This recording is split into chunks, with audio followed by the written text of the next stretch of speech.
Good afternoon and welcome, everybody. This would be the Jeff Cameron Show right here on 97.9 ESPN Radio, Libations Friday edition, loosey-goosey.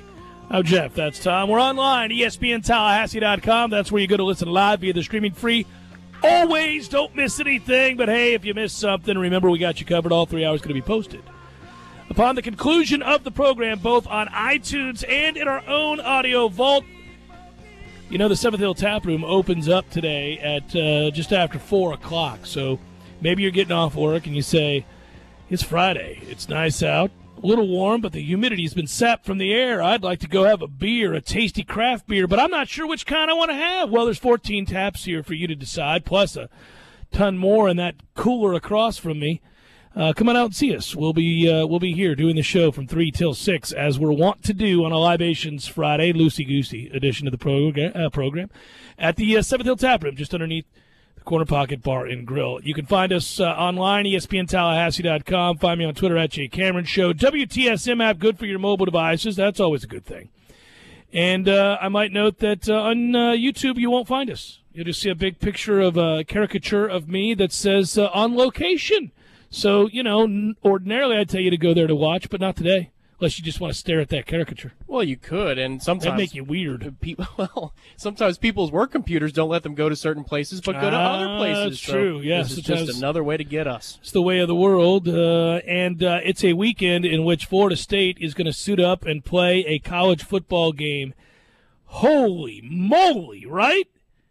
We have been waiting in what has felt like an interminable period of time. It has been frustrating, to say the least. I got it. I know. I understand all the reasons why, and they're bigger than football, but now football is upon us. And I'm not going to apologize for celebrating the hell out of that. Tomorrow morning, by the way, Tallahassee Game Day comes to you live 9 a.m. Tom and myself will break down the game again in the best pregame show in the business at 9 a.m. tomorrow. Tallahassee Game Day, ESPN Tallahassee. You can find it. So hopefully you'll get an opportunity to do that. Hopefully you'll also, if you're just rolling into town, a little reprieve from the madness throughout the state that's happened over the last few weeks.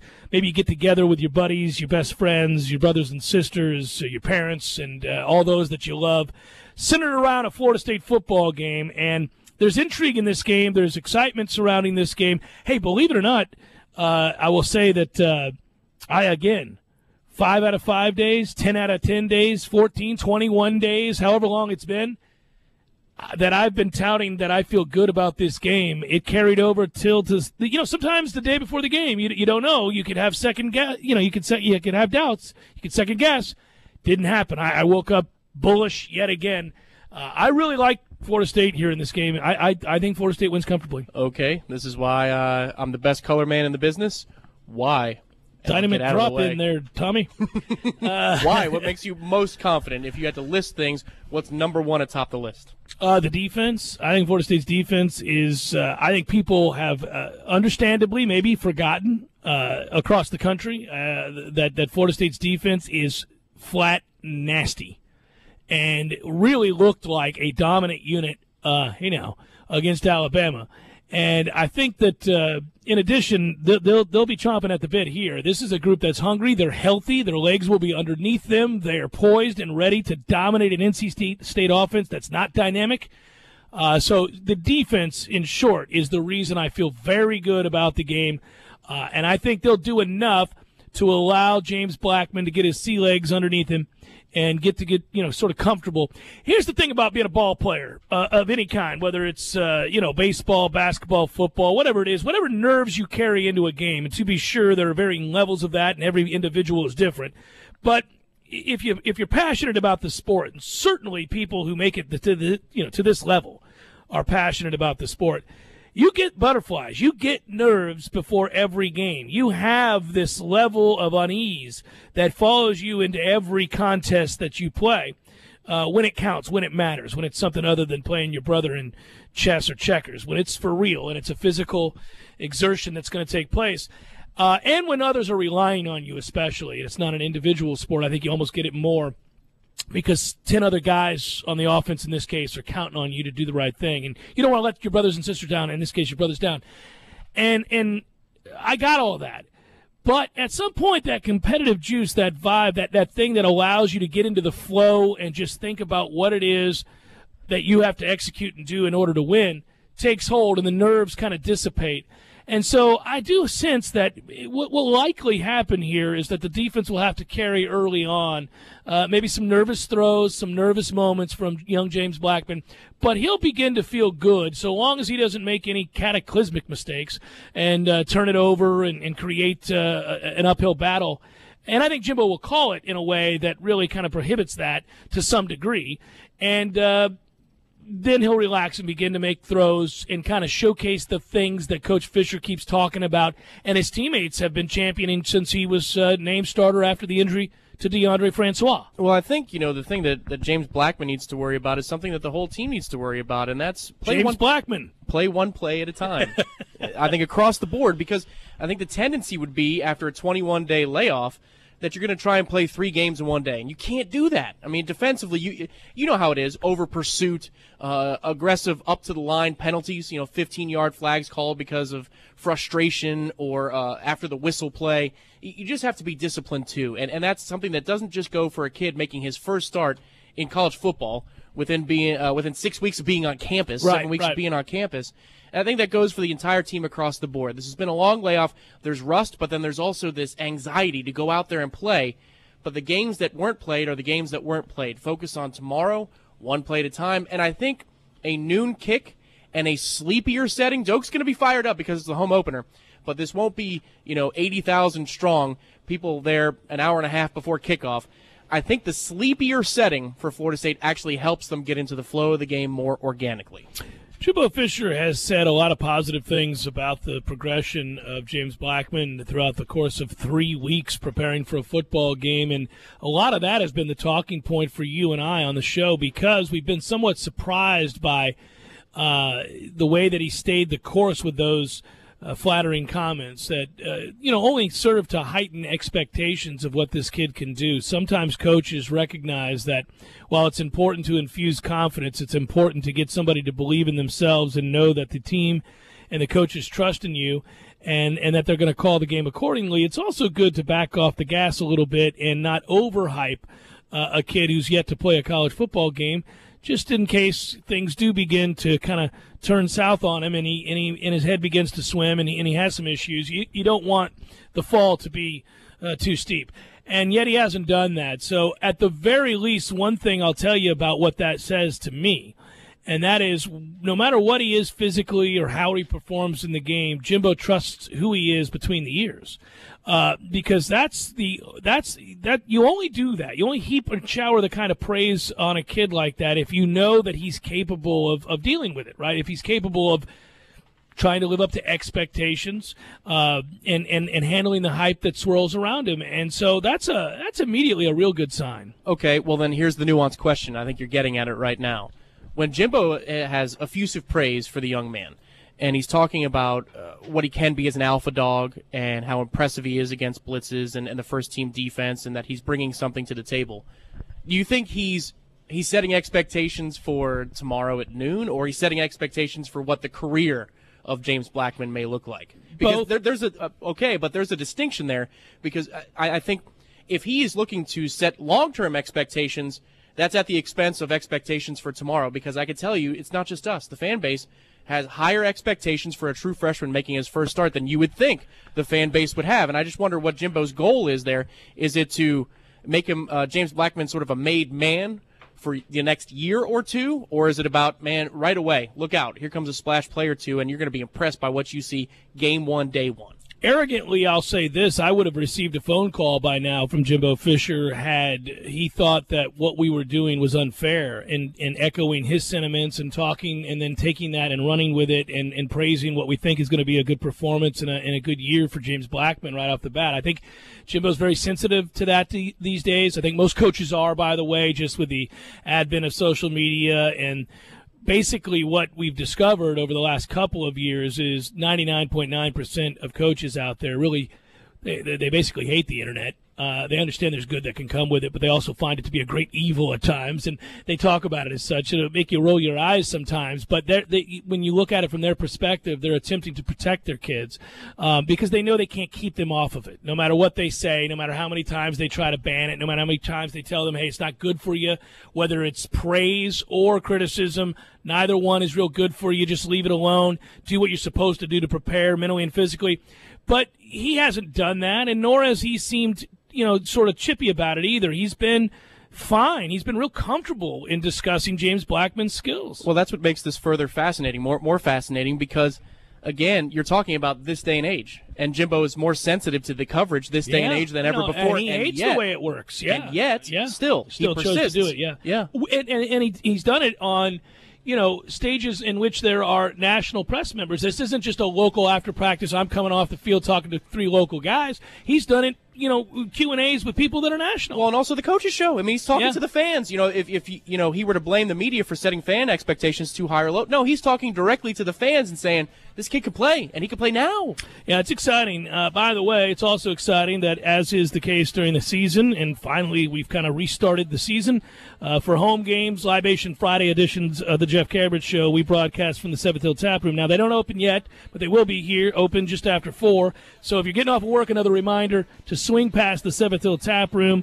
I know most of you don't get off till after 5. I got you. That's fine. Either way, it's just beneath the Corner Pocket Bar and Grill. Swing on by. Great deals here as always, and of course 14 taps to choose from, and a gazillion more beers there in that freezer across from me, which is a glorious thing. It's the Jeff Cameron Show, 97.9 ESPN Radio. Man, that's a big black night down in the Bensonhurst.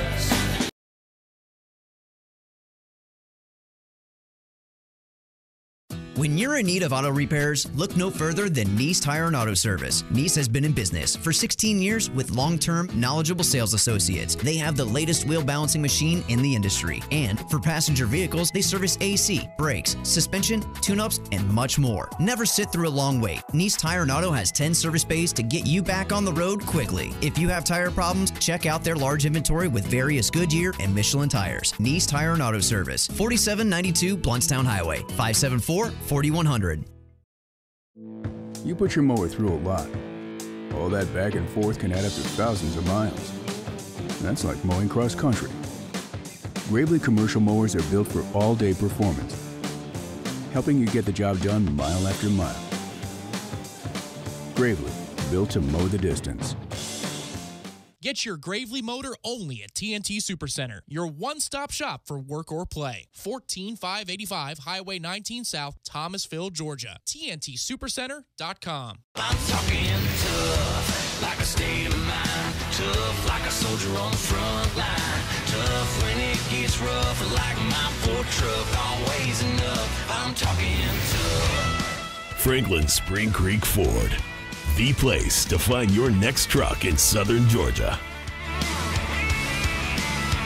I'm talking tough. Hey y'all, we're Chris and Preston from Low Cash. Head to Franklin Spring Creek Ford and see them about all of your vehicle needs. TNT Supercenter, US 19 South, next to Dairy Queen in Thomasville, and online at TNTSupercenter.com. I have known for some time now that some insurance companies are not exactly being truthful with their customers, stating such things as if you do not use one of their approved body shops, they will not guarantee the repairs, or it may cost you more out of pocket. Here at Lisa's Paint and Body Shop, the work we do is guaranteed for as long as you own your vehicle. Lisa's Paint and Body Shop, 385-2665. License number MP46050. Hey folks, Ron Vetrano here with great news for North Florida and South Georgia used car, truck, and SUV buyers. Car Gurus has named its top-rated used car dealer for 2017, Frank's Auto World on West Tennessee Street. Car Gurus rates each used vehicle for sale based on price and rates it as bad, fair, or a good deal. Who's the most good deals? FranksAutoWorld.com. Think I'm kidding? Type in FranksAutoWorld.com on your smartphone, iPad, or desktop. Get multiple pictures and even a free Carfax of each vehicle and a rating by Car Gurus showing you the price is a good deal. FranksAutoWorld.com. Fashion lovers, get ready. Fall trends are in, and we've got them all, from touches of lace to velvet trim. Goodies is your place for fall fashion. The biggest trend this season is luxe details. Come in today and try on fun new looks with lace, velvet, ruffles, and embroidery. There are so many ways to wear them all, and with your coupon, you can save 40% off some of our very best styles. Shift into fall with a new look and some new looks. Goodies. What will new bring out in you? Goodies is part of our Stage family. Offer exclusions apply. Look at that mouth. That poor, parched mouth. So dry. What'd you eat for lunch? Chalk dust? Did your mouth cannonball into a barrel of mothballs? You're being awfully quiet. Is that because your mouth feels like the business end of a Dremel saw? Is it because your mouth just wrote a haiku and all 17 syllables were dry heaves? You're so parched. You know it. I know it. The entire radio knows it. Just admit it. You want a Mountain Dew. Your mouth feels like it just inhaled the insides of a punching bag, and the only remedy is that neon green potion. Right now, your mouth could be tongue-bathing in the refreshing citrus kick of Mountain Dew. Instead, it feels like you've been motorboating King Tut's sarcophagus. Show some mercy. Crack open an ice-cold Mountain Dew. You know your mouth wants you to. Do the Dew. Nothing quite beats authentic Italian food and a Pepsi. Indulge your taste buds and experience all the flavor of Italy right here in Tallahassee. Visit Urban Food Market today, located in the center of Tallahassee. Urban Food Market, proud to serve Pepsi. Yo, where the hell are you? Dude, I'm here, sitting at the bar. Where are you? The hell you are? I've been here for 30 minutes. Erroneous.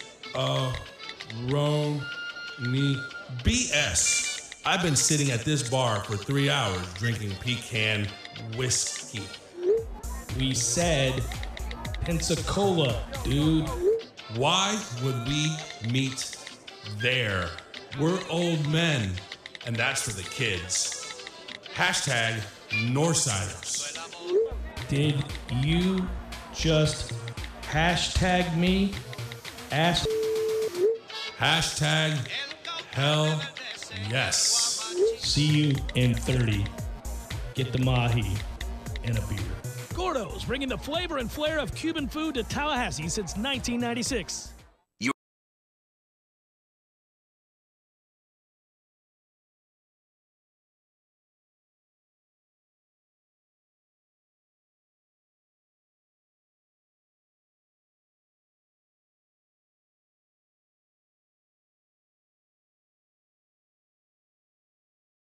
Broadcasting live from the Seventh Hill Tap Room. Happy Libations Friday, everybody. Happy game week. Happy home opener. I'm Jeff. That's Tom. We're, as always, to be found also online, ESPNTallahassee.com. It's funny you asked me last segment why, and I gave you a reason talking about the defense, but then also, I can't lie that I think that NC State's probably, to some extent, a little overblown. I know they deserve to win the South Carolina game. I've seen that game. I watched that game. I went back and watched it for the purposes of our pregame show and for my show during the week, just making sure that I had a good handle on what they are and what they're trying to do. And I'll grant you they're supposed to beat South Carolina. I don't think South Carolina is very good. And they've had special teams woes, the kind of maybe not to the same degree that we've had, but they're just not dynamic. They've got a couple guys that are nice players. Samuels is one of them. They're just not a very dynamic team. That game is a doozy if you're an NC State fan traveling into Tallahassee on Friday. That's a toughie. 99 plays to 50. Oh, listen, NC State, it's funny. I told somebody the other day who didn't see that game, and they're like, I saw where NC State lost to South Carolina. Well, I feel pretty good even though we're starting a freshman quarterback. And I go, well, listen, don't tell me you feel good because of that. Because if you didn't see that game, this is not an understatement. Not only should NC State have won that game, they should have beat the bejesus out of South Carolina. Like, they're a lot better than South Carolina. In the middle of your argument about ACC, SEC, that's the one that kicks you in the testicles. There's no excuse. NC State was way better than South Carolina, and they walk out of there with a loss. That's a toughie. Toughies just seem to befall Dave the Doran. NC State program. Yeah, they do. You look at the overall record, it's not impressive, and people will say, well, what can you expect him to do at NC State, Jeff? He pretty much beats the teams he's supposed to be. Yeah, pretty much, except for they lost to East Carolina last year, and they also lost to Boston College, so not always. Right, and at home they're more difficult to play than on the road, certainly. But I'm sorry, at home they're easier to play than on the road from Florida State's perspective. Oh yeah, no, we don't like going there. But it doesn't seem to matter who the coach is. We were talking earlier today off the air, and one thing that just because they keep on failing in the final moments of the game doesn't mean that they're not putting themselves in position in third and fourth quarters where the games are close and they're down to the wire. And let's not get into that situation with a true freshman quarterback where we're going down to the wire with NC State like they've done many times at home at Clemson last year where they should have had Clemson beat on the road. Let's not go down and make it a close game with a true freshman quarterback who has to make a big play. I'd rather not put James Blackman in that position on his first Saturday as the starting quarterback for Florida State. Well, it's pretty brutal. You talk about they put themselves in a position to win games and give themselves opportunities. There's some things here as we scout the opponent, if you will, and I think we know what Florida State is. Very good on defense, dynamic offensively with playmakers on the edge. Really, right now the only question about Florida State is quarterback. I don't think there's really any other question. Well, that and the fact that they suck on special teams. But beyond that, it's really about quarterback play, and we'll see what happens. I got a good feeling. When you're breaking down NC State, you talk about a couple of factors with Dave Doeren and NC State. First of all, if you look at them, he's 25-26, so he's sub 500 in his career in his fifth season now at NC State. He's embarking on his fifth season. I'm sorry. I mean, if you're a game under 500 anywhere after 5 seasons or in the midst of 5 seasons, well, screw you. I mean, you're just not very good. It doesn't mean you're bad per se, but you're not great. The real good coaches. What Grove did at Wake Forest, for example, is you end up fostering records that are above 500, and you do it with inferior talent. I'm not saying you got to be elite. I'm not saying you got to go to major bowls, although Wake did. I'm saying that you got to win 7-8 games most years, and I'll grant you at that point you're doing a good job at a program where it's tough to do a good job. Well, bottom line in this instance for tomorrow's game is this NC State defense is really, really good against the run, and you're starting a true freshman quarterback. So NC State's weakness on defense is going up against Florida State's unknown in a true freshman quarterback. And then NC State doesn't really turn the ball over, offensively speaking. Their quarterback doesn't throw interceptions. No. That's why this game's interesting. If it was the other way around, and let's say NC State had a really good pass defense, but they couldn't stop the run, well, true freshman quarterback, so what? We just run the ball right at them. Yeah. But it's interesting because of those mitigating circumstances. Doeren inherited not a lot, and I will give him that. I can hear NC State fans in my ear going, hey, man, come on, he inherited a mess. And he did, and again, he's done some good things here. They got better each year he's been there on defense, by and large, especially the first 3 years. So that part has improved. What happens is they never win these games against good teams, and they occasionally drop ones that they shouldn't, and that's how you get a record like he has. The other problem he has, and the problem NC State has had, is, frankly, the league has gotten so much better. And I think that's the hard part for all the third-tier teams in this league, and that includes, like, Miami. These teams that just aren't good enough. Yeah. And what happens with them is they lose games because the league has gotten a lot better and maybe caught up to some traditional names, not named Florida State and Clemson. The rest of the teams that are just dying to be Florida State or Clemson. So, like Miami. So that's those kinds of things, and that certainly happened with NC State. I mean, they've lost some games because the league has gotten a lot better. It's the Jeff Cameron Show, 97.9 ESPN Radio. Before we go to break, let me tell you this. When we come back out of this break, we're going to play a snippet from, or an interview with JoeBucksFan.com, Lee DeKemper, who joins us every week. We do a podcast now, Tom and myself, that you can find on iTunes if you haven't listened to it yet. If you're a Bucks fan or just a fan of really entertaining radio, you can find it on iTunes. It's called Scuttlebucks.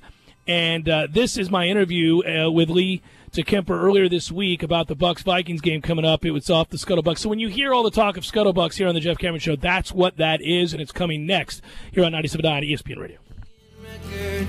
Patty Smith and Hollywood.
As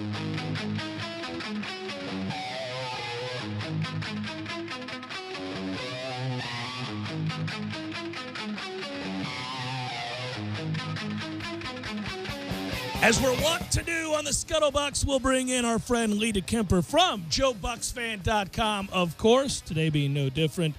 It's fun to bring you on, Lee, when we're talking about the 1-0 Bucks in a game that was a yawner because it was over in the second quarter. The Bears weren't coming back. They don't have weapons. The Bucks' run defense was very good. I thought it was pedestrian. I think we got what we were supposed to get when a good team plays a bad team at home. Yeah, that's true. And, the offense, outside of when they took care of, turned turnovers into points, the offense wasn't that spectacular. I don't know if you want to use the word rust or whatever, but I gotta be bluntly honest here. I wasn't overly impressed with the offense in preseason. I know the preseason, you've made the perfect analogy. Preseason is like spring training baseball. Sure. You can't really, it's not apples and apples. I wasn't overly impressed with the offense in the preseason, with all the caveats included. And I wasn't all that impressed with the offense the first week of the season, first week being, last week because of the hurricane. I had only seen Jameis overthrow Deshaun Jackson once all of training camp. He overthrew him twice, though one time Deshaun Jackson, you could argue, made a wrong step, and that wrong step cost him a touchdown pass. But I didn't think the offense was crisp except when they got a turnover and they banked it for points. That was fantastic. That they did a really good job of. That's when the offense looked sharp. But other than that, you could tell they were off. They had been off for a couple of weeks. And even if you press the Bucs players, they were talking about how they had a horrible practice last Wednesday. But, hey, a win's a win. You build on it, and on to Minnesota. Yeah, and in that league, it's true. You really can never understate what it means to get a win, even against bad teams. I mean, anytime you look around on a given weekend, you'll see a game that is utterly a head-scratcher where you go, how did that happen? I'll give you one right now just as a guy who likes to gamble. There's a real good chance, and if you look at the way the Sharks are betting the game, Buffalo is going to rise up and give Denver a problem because it's the damn NFL. I mean, that's just what's going to happen. Denver's coming off an impressive win. They'll go to Buffalo. Buffalo plays good defense. Watch how that game plays. It's going to be a war. And it's just interesting. I was thinking the same thing with the Saints and the Panthers. Yeah, it's just a league, It's just the league. It's the way it is. These guys were all their best players in college and in high school, and so the worst of these teams are good enough that on a day where you're not sharp, you can lose. And so you just you always accept that and understand that, and you take your win and you move on, especially if it's a lopsided win. I do think, too, now, I don't want to explain away, the rust. There was rust there. There were problems there. There were moments where they could have executed better. I don't disagree with that, but I will say when a game quickly becomes non-competitive, and this game did fairly early on. I think you could argue certainly at 17-0, the game is over. I mean, it is over. The Bears aren't coming back. They don't have the requisite weapons to come back. The Bucs' run defense is good, and all the Bears really have are running backs. Glennon's not good enough. They don't have receivers in Chicago. I do think you can. And you may call it a lack of professionalism, but I do think you can lose intensity. I do think you can lose the edge, if you will, when a game's pretty much in the back pocket, and really all you got to do is not make mistakes, and then you begin to play to not make mistakes. It's called human nature. Yeah. Human nature. You're absolutely right. And you can make an argument.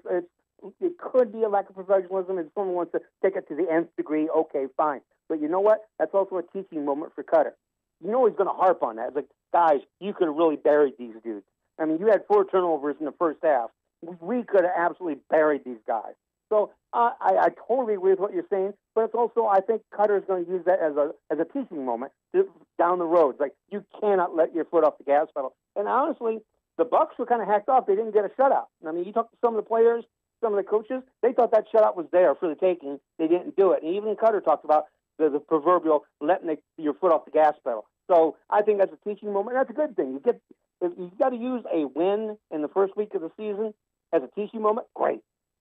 Well, let's talk about the Vikings. Let's talk about the next game because I mentioned the Bucs' run defense was very, very good, and it better be again here because I think the key, obviously, to going on the road and winning this game is to slow Dalvin Cook down.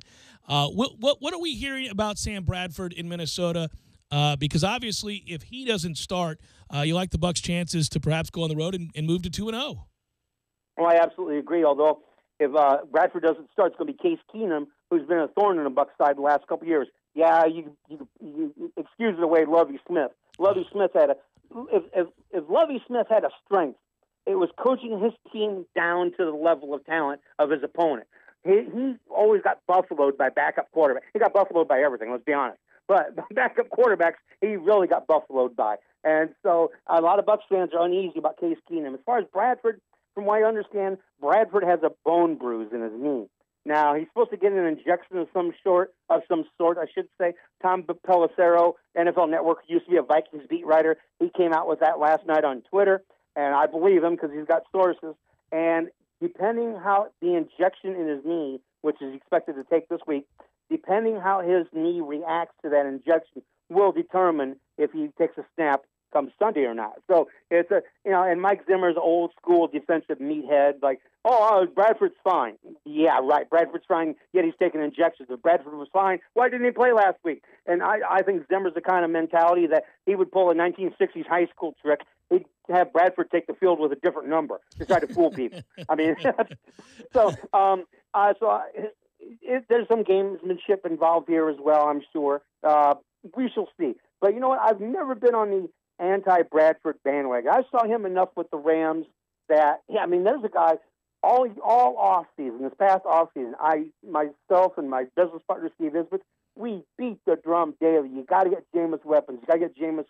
And the reason for that was, outside of the obvious, I saw with my own eyes how Sam Bradford, as a rookie, played fairly well, had nobody to throw to, had no running backs. He had an over-the-hill Steven Jackson. That was it. And they never got him any weapons unless you consider Tavon Austin and Kenny Britt weapons, which they really aren't. And Bradford slipped as a result. Well, now Bradford's back with his old offensive coordinator he had with the Rams as a rookie year, and look what's going on now. And he's got some weapons. I saw Bradford duel it out with Josh Freeman and at Raymond James Stadium with my own eyes, and you can make an argument that day Bradford was a better quarterback than Josh Freeman, and that's in 2010 when Freeman had his best year. So I've never been the Sam Bradford stinks bus. I've never been on that because I always thought he got used and abused. And I think the real Sam Bradford, the guy who was a first overall pick, started showing up again the first week of the season. Well, he made throws that he hasn't made in a long time. Coming out of college, out of Oklahoma, I like Sam Bradford as well. There were elements of what he did early in his career that I liked. Then he became a check down guy. Then he completed a lot of passes, but a lot of 6-yard passes. And so you kind of roll your eyes because, oftentimes you can tell that an offense or a quarterback is struggling by the yards per completion statistic and so forth. But one thing to say is he's certainly talented. We'll see if he's healthy. The other thing to say is, by the way, you nailed it when you talked about the backup quarterback concerns. But again, I think it's largely a Lovie Smith thing. Derek Anderson had his way repeatedly with Tampa Bay while Lovie was there. And I might note, really, if you could stand up and breathe, you had a good success. You had an opportunity to beat Lovie Smith's defenses. So just being functional. Austin, the $6 million man with the Rams. I mean, if you were just able to functionally throw a football and you weren't a clown off the street, you had a chance to beat Lovie's defense, which was antiquated and certainly a throwback to the Bucs' success during the Super Bowl era. Their Super Bowl, I should say. But anyhow, that said, I like the matchup, and I think early on, all this is about, the first 3 games, is about can you win 2 of your first 3 games without a running game? Because you're going to have to do so with really, a shoddy backfield until you're able to get Martin back. And that's the way I viewed the season coming in. Can we win 2 of 3 before Martin comes back? If yes, that's a success. Any combination, I'll take it. Obviously, if you can win a divisional game, that's great. But I just looked at that and thought, all right, win 2 out of 3. I think they got a chance to go 2-0 here.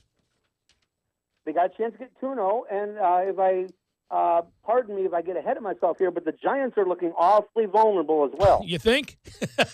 I think they look like they're terrible. Yeah. I mean, the Jets have scored more than the Giants. That's scary. Yeah, the Giants are bad. The Giants are bad. I don't want to get ahead of myself here, but I like the matchup as well. Mike Smith, the Bucs defensive coordinator, has press conference today. A big topic was the run defense, and obviously the Bucs did a fantastic job. And Chris Baker, the subject of Chris Baker's game, but Swaggy Baker. Now, Swaggy Baker, in my eyes, he brought about himself a target on his back. Now, Ira Kaufman, Hall of Fame voter, he works for us at GoBucksFan.com. He's a columnist. Ira has sources all over the NFL, and he told me who this person was. Let's just say a very, very prominent source with the Redskins told Ira to his face this past spring at the NFL owners meetings.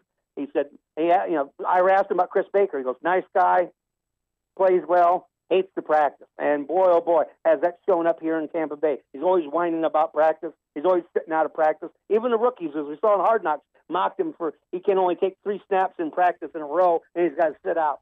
Now, he didn't do anything from the box score. He had 1 quarterback hit. That was it. You're like, man, defensive tackle, no assist. Well, Mike Smith was talking about, if you look at the film, he did a fantastic job, and T.J. Ward actually told me this after the game in the locker room.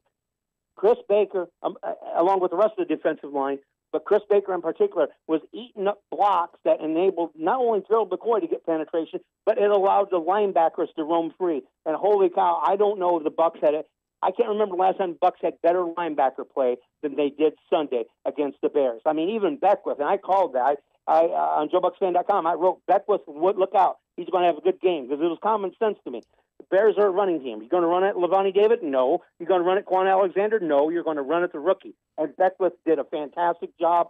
I tell you what, the linebacker play was impressive, and Mike Smith said a main reason for that was Baker on the defensive line clogged up the running lanes, tied up offensive linemen, and allowed the linebackers to run free. And we saw the result. Yeah, and oh, by the way, T.J. Ward had a flash play where it looked like he was shot out of a cannon. And so I wonder, what's he? First of all, have you had a chance to talk to him? What's he like in the locker room? And are we going to see certainly more and more reps from him? He's got to emerge, I think, as a pivotal player. If he's what he has been at times in his career, well, he alters the Tampa Bay secondary greatly. Oh, not just, and you're exactly right. I talked to Keith Tandy about that, and Keith Tandy said Ward has already elevated safety play just because of his knowledge and a different perspective. And Keith Tandy was like, hey, the guy's got rings. He has rings. You got to respect that, and he brings the element that the Bucs don't have. And T.J. Ward's a really cool guy. I've talked to him a couple times. Very smart guy, very intellectual guy. And the reason why I like interviewing him, not just because he's a nice guy, but I like interviewing players. When you ask them questions, you learn things. They don't just spout and talk cliches. They actually give you an education. They give you a window on what they're thinking and how things go about, and I love that. And T.J. Ward's great at that. And as far as T.J. Ward is going to get more snaps, yes, he is. Obviously, he came to the Bucs late, right before the first weekend. Limited. When I say limited, he had, I think, 5 practices total with the Bucs leading up to the Bears game. But the thing that's helping Ward out in his transition with the Bucs is Ward played with Jack Del Rio. Well, at one point in time, Jack Del Rio was the head coach at Jacksonville. His defensive coordinator was Mike Smith. So Mike Smith said the defense, the terminology isn't English to Chinese. It's more like English to Spanish. And so he knows a lot of the terms, and it's lessened the learning curve for Ward. And Mike Smith all but said that he's going to get a lot more snaps in the coming weeks. And I tell you what, the way he played in his limited amount of snaps, that guy's a difference maker. Good stuff. Bucs are 1-0. We'll talk to you next week. Hopefully they're 2-0 facing the Giants, which would have us all buoyed for a 3-0 start, because the Giants' offensive line looks like it may be the worst in all of football. And in a year in which offensive lines around the league are struggling, that's saying something, because their line is garbage. So it is garbage. And by the way, Mr. Lang, I'm putting in the work Sunday up in Minnesota. Yeah, no, I'm excited about it. He'll get the chance to go up there and cover this game against the Vikings. It'll be the last game he goes to if they lose, though. So it's a lot of pressure. A lot of pressure. He'll be terminated by you, right? That'll be the end of that. Hey, good talking to you, Lee. Be well, buddy. Hey, you too, Jeff. Thanks again. All right, take care. Lee DeKimper, JoeBucksFan.com on the Scuttle Bucks. A lot of fun. Always. We'll come back, wrap it up on the Scuttle Bucks momentarily. When you're in need of auto repairs, look no further than Neese Tire and Auto Service. Neese has been in business for 16 years with long-term, knowledgeable sales associates. They have the latest wheel balancing machine in the industry. And for passenger vehicles, they service AC, brakes, suspension, tune-ups, and much more. Never sit through a long wait. Neese Tire and Auto has 10 service bays to get you back on the road quickly. If you have tire problems, check out their large inventory with various Goodyear and Michelin tires. Neese Tire and Auto Service, 4792 Bluntstown Highway, 574-4100. You can tell a lot about a tractor by its warranty. That's why Mahindra makes the toughest tractors on earth. With steel, not plastic. Backed by the industry's best limited powertrain warranty, period. Not 5 years, not 6 years, but a full 7 years on select models. No wonder the other guys are green with envy. No money down, 0% interest, and no payments until July. Available at TNT Supercenter. I'm talking tough, like a state of mind. Tough, like a soldier on the front line. Tough when it gets rough, like my Ford truck. Always enough. I'm talking tough. Franklin Spring Creek Ford, the place to find your next truck in southern Georgia. I'm talking tough. Hey y'all, we're Chris and Preston from Low Cash. Head to Franklin Spring Creek Ford and see them about all of your vehicle needs. They're the top golf cart brand side by side. Club Car, Yamaha, Star EV, and the ultimate hunting vehicle to beat. TNT Supercenter has the largest selection of carts in the area. Pre-owned carts starting at just $19.99. New carts with a 4-year warranty starting at just $49.99. And at TNT, our service center and service technicians are trained, certified, and authorized for every brand we sell. And there's plenty of parts and accessories too, right? Our parts inventory is huge, and we'll dress up your existing cart with a full line of Mad Jack's premium accessory products like seat kits, light kits, lift kits, and now for a limited time, save 20% on all Mad Jack's parts and accessories. TNT Supercenter, US 19 South, next to Dairy Queen in Thomasville, and online at TNTSupercenter.com.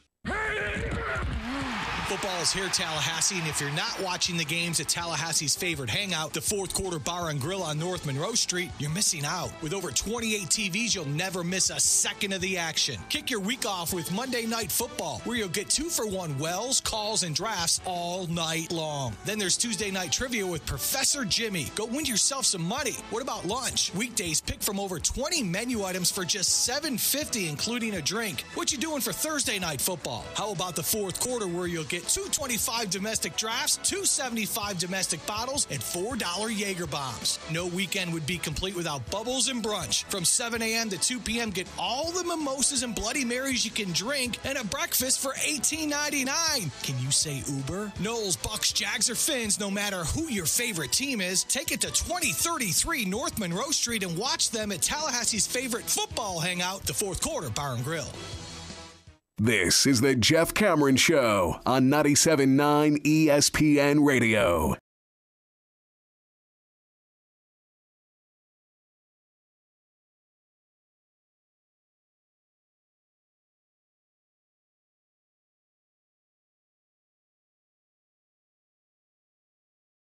Tonight, Utah will look to move to go 3-0. Do you aware of that? They're ranked number 23. They're not any good. Yeah. Every week they got a game that's 2 to 5 points in spread. So, I never know what to do with Utah. I haven't watched a single play of Utah season, but there they are. Tyler Huntley is going to lead Utah in to face Arizona tonight. I actually oddly kind of like the game, but I gamble. So, that's kind of the... Isn't Virginia Boise tonight too? Oh, is that game tonight? What? I'll double check on that. What are we doing here? I'm checking right now. I don't see any Friday Virginia Boise. No. I see... you may be right. Are you right? Well, it's unranked, so that it might not be on the list because I'm double checking right now. Yeah, I see Utah, Arizona. If you're right about that, you are right about that, Tom Lang. 8 p.m. Oh, wow. We got an 8 and a 10:30, folks. An 8 and I like both. What is wrong with me to like those two games? I do. Be careful now. We got a 9 a.m. pregame show. Oh, no, I'm just saying I like both games. I do. I like the games.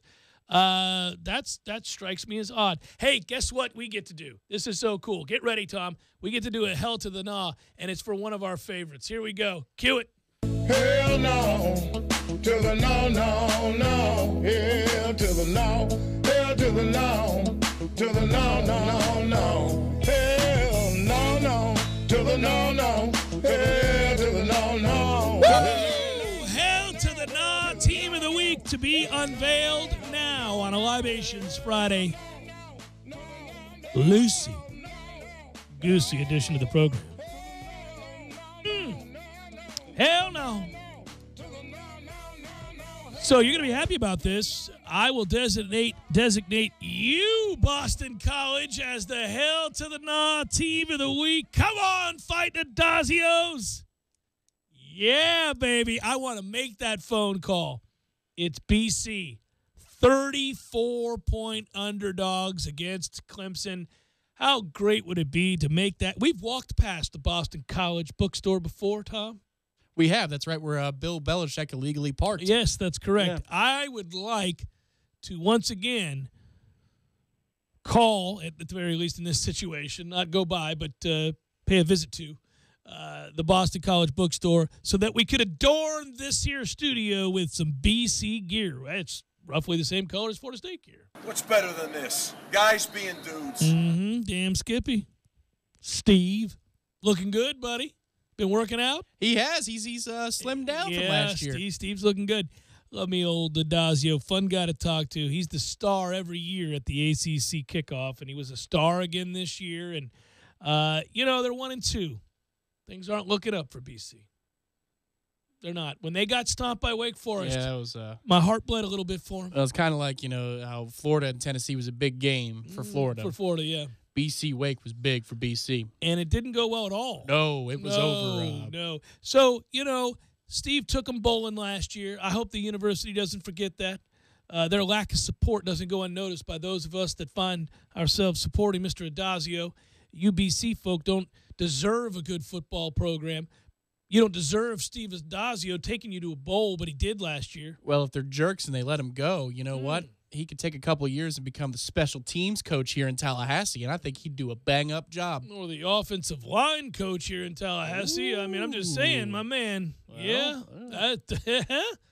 I like that. I do, too. You think I'm effing around? I'm telling you right now. What's better than this? Guys being dudes. That's what I'm doing.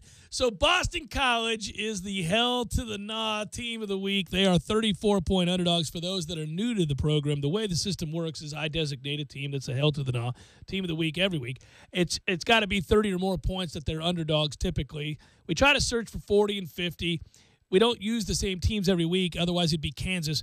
So what we do is we find these various groups, and this time around it's Boston College. If Boston College beats Clemson, they won't, but if they beat Clemson, we will make the call, record said call. It will go out over the airwaves so long as we get the permission, and we will order for the studio Boston College gear. I'll purchase it, my own money, not even using station money. I said I would do this long ago. I'll pull the trigger on shirts and pennants. I kind of want to buy some pennants anyhow. I like pennants. BC pennants. Yeah, it would be great. Ridiculous one with an eagle head on it. Or Adazio if he was on it. Yeah, that'd be really good. But anyhow. What's better than this? So BC pennants and shirts, and Tom and I will wear it that Monday. We'll put the gear, or the following week, whatever the hell we get should the clothes. Order custom T-shirts and just say what's better than this. Guys being dudes. Yeah, we'll do it, and we'll lend our support, and it will remain forever in the studio. If you are the hell to the nah team of the week that actually pulls off the caper, you get it done. You actually win the game. It's not cover. I get too many people every week tweeting at me, "Hey, your hell to the nah team hit this week." I'm like, no, they didn't. They lost by 28. Well, they were 40-point underdogs. Well, no, they got to win. They got to win the game. That's the whole deal. Win. Yeah, they got to win. So that's how that works, and we don't suspect that's going to happen this week. But when I saw that they were 34, I went, well, I don't need to look any further. There are a lot of spreads out there. For example, Kent State is – hey, now. I mean – I like cream cheese as much as the next guy, Tom. There it is. Kent State is a 44-point underdog against Louisville, but it just didn't seem like a good one. There are some other big numbers that you could maybe look at and say, well, are they a hell to the nah team of the week? No, the 34 UNLV against Ohio State. Now if that were to happen, you'd be pissed. Well, no, I would go. I would want to go to the bookstore at UNLV. I'd take it out to UNLV. Yeah, imagine that. I would take it out there to pick up said shirts and so forth. What's better than this? Yeah, right. That's would have been a good time. They were a candidate when they came across the line. Vanderbilt was a candidate against Alabama. Be cool to call Vanderbilt. It would be, but they're only 18, 19-point dogs, right? Yeah. I think the original line was over 20, so it kind of fell into the category. But you're right. It fell. By the way, they should be like 48-point underdogs. I mean, think about this. I get that they have a salty defense. They're not going to score. And by not scoring, they're going to lose the field position battle sometime, and this gets away from them. I'm going to go ahead and lay that 18 and a half all day long. You're not just talking about it, are you? No, I'm thinking that's a tough afternoon. Anyhow. There's your hell to the nah team of the week. Boston College. We're looking at you, kid. Come on. What's better than this? Guys being dudes. Hell no. To the no. Hell to the no. Hell to to the no, to the no, no, no. It's you, BC. Make it happen. Lee Sterling, Paramount Sports, joins us next to start the 4 o'clock hour with 7th Hill Tap Room. Doors are actually just about to open at 4 o'clock. It's on Appalachian Parkway here, downstairs from the corner pocket if you want to swing on by if you're getting off of work. What's the Crowler deal? 2 for 1? Buy one, get one half off, sir. Okay. That's right. Well, try them. The best deal is you get $10 of a tap card. For every $10 you spend, you get $5 free. There you go. Good stuff. All right, Jeff Cameron Show continues in a moment. Live Nation's Friday edition. Hang in.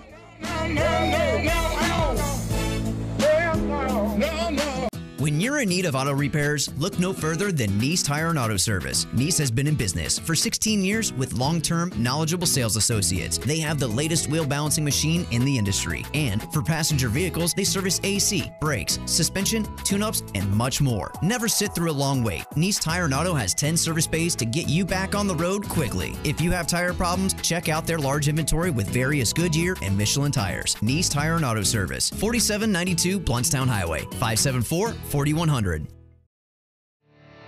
You can tell a lot about a tractor by its warranty. That's why Mahindra makes the toughest tractors on earth. With steel, not plastic. Backed by the industry's best limited powertrain warranty, period. Not 5 years, not 6 years, but a full 7 years on select models. No wonder the other guys are green with envy. No money down, 0% interest, and no payments until July. Available at TNT Supercenter. I'm talking tough, like a state of mind. Tough, like a soldier on the front line. Tough when it gets rough, like my Ford truck. Always enough, I'm talking tough. Franklin Spring Creek Ford, the place to find your next truck in southern Georgia. Hey y'all, we're Chris and Preston from Low Cash. Head to Franklin Spring Creek Ford and see them about all of your vehicle needs. Saturdays. Come take a trip down memory lane and make some new ones too. Happy Hour at Fire Betty's is Tuesday through Saturday from 5 to 8 p.m. And don't forget about Sunday Fun Day with the NFL Red Zone, liquid brunch and drink specials all day, starting at 3 p.m. For catering or private parties, message Fire Betty's on Facebook. Seminole Headlines, presented by Capital City Bank. You're damn right. Catch Jeff Corey and Ira each Tuesday night from 5 to 7 p.m. right here on 97.9 ESPN Radio. Look at that mouth. That poor, parched mouth. So dry. What'd you eat for lunch? Chalk dust? Did your mouth cannonball into a barrel of mothballs? You're being awfully quiet. Is that because your mouth feels like the business end of a Dremel saw? Is it because your mouth just wrote a haiku and all 17 syllables were dry heaves? You're so parched. You know it. I know it. The entire radio knows it. Just admit it. You want a Mountain Dew. Your mouth feels like it just inhaled the insides of a punching bag, and the only remedy is that neon green potion. Right now, your mouth could be tongue bathing in the refreshing citrus kick of Mountain Dew. Instead, it feels like you've been motorboating King Tut's sarcophagus. Show some mercy. Crack open an ice-cold Mountain Dew. You know your mouth wants you to. Do the do. Nothing quite beats authentic Italian food and a Pepsi. Indulge your taste buds and experience all the flavor of Italy right here in Tallahassee. Visit Urban Food Market today, located in the center of Tallahassee. Urban Food Market, proud to serve Pepsi. Broadcasting live from the Dale Earnhardt Jr. Buick GMC Cadillac Studios. This is 97.9 ESPN Radio, WTSM, Woodville, Thomasville, Tallahassee. ESPN Radio Sports Center. I'm Christine Lisi. At this hour, ESPN's Chris Mortensen reporting. Vikings quarterback Sam Bradford with pain in his surgically repaired left knee, getting a second opinion today. ESPN's Dan Graziano reports Bradford is not expected to play Sunday.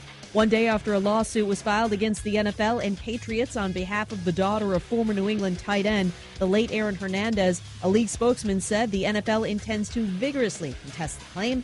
The suit alleges Hernandez had advanced stages of CTE normally found in a man in his late 60s. The NFL will first attempt to have the lawsuit dismissed. If it can't do that, the league likely settles, believes Sports Illustrated's Michael McCann. The last thing the NFL, or for that matter the Patriots, want to do is be deposed about Aaron Hernandez. What do they know about his health? Were there medical records about Hernandez? What did they know about him when they drafted him from Florida? Michael McCann on the Dan Le Batard Show. Golfer Tiger Woods said on his website he's feeling strong, starting to hit the ball a little further. Woods is attempting to come back from his latest back surgery in April. Sports Center is brought to you by JCPenney. Guys, check out what's new in our new big and tall shop inside the men's store at JCPenney. Get your work to weekend apparel in extended sizes, up to 5XL and 54 waist in store and 60 waist at jcp.com. That's getting your pennies worth. JCPenney. Live from the Dale Earnhardt Jr. Buick GMC Cadillac Studios in the capital city of Tallahassee, this is the Jeff Cameron Show on 97.9 ESPN Radio. It's Libations Friday, brought to you by Quarter Pocket Bar and Grill. Quarter Pocket Bar and Grill on Appalachian Parkway. Tallahassee loves the Corner Pocket.